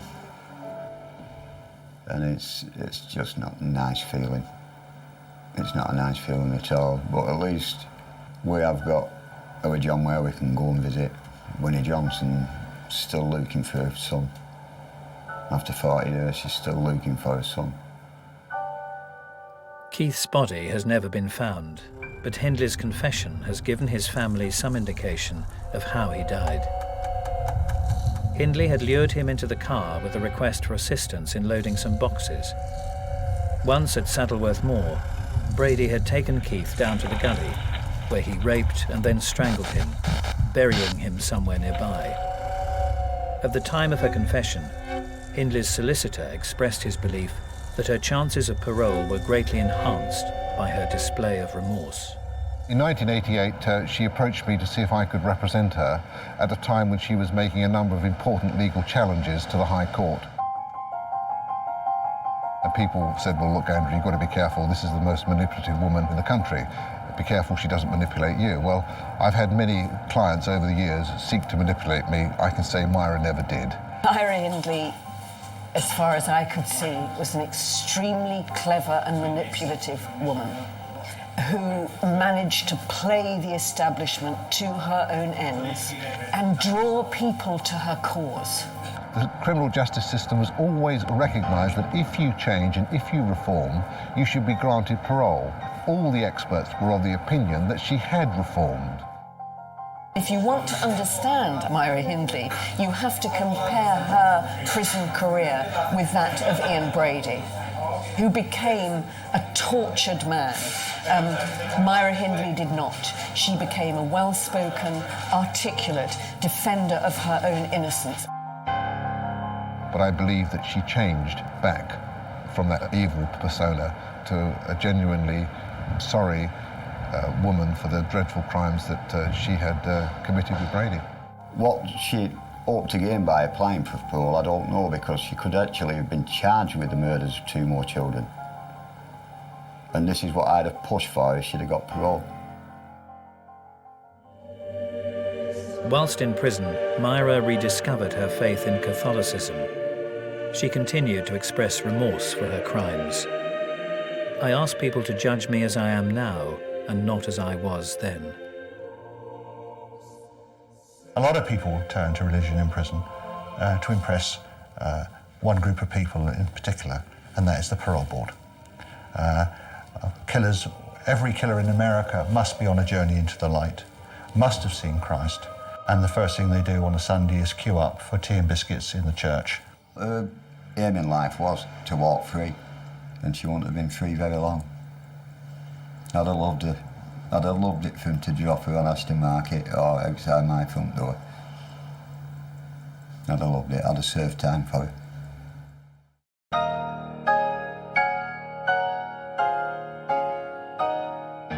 I'm certain in my mind that if Myra Hindley had never met Ian Brady, she would never have been involved in murder. She would have moved heaven and earth to do anything to please him. You could call it a tragic love story, but I don't think you could put the word love in this. Not when you think what they did. Without the influence of Ian Brady, it is very, very unlikely that Myra Hindley would have killed another person. However, her searching for a stimulating, exciting life may have ended up with her being with some drug dealer, some bank robber, who would give her an exciting life, but wouldn't necessarily have involved her in one-to-one killing.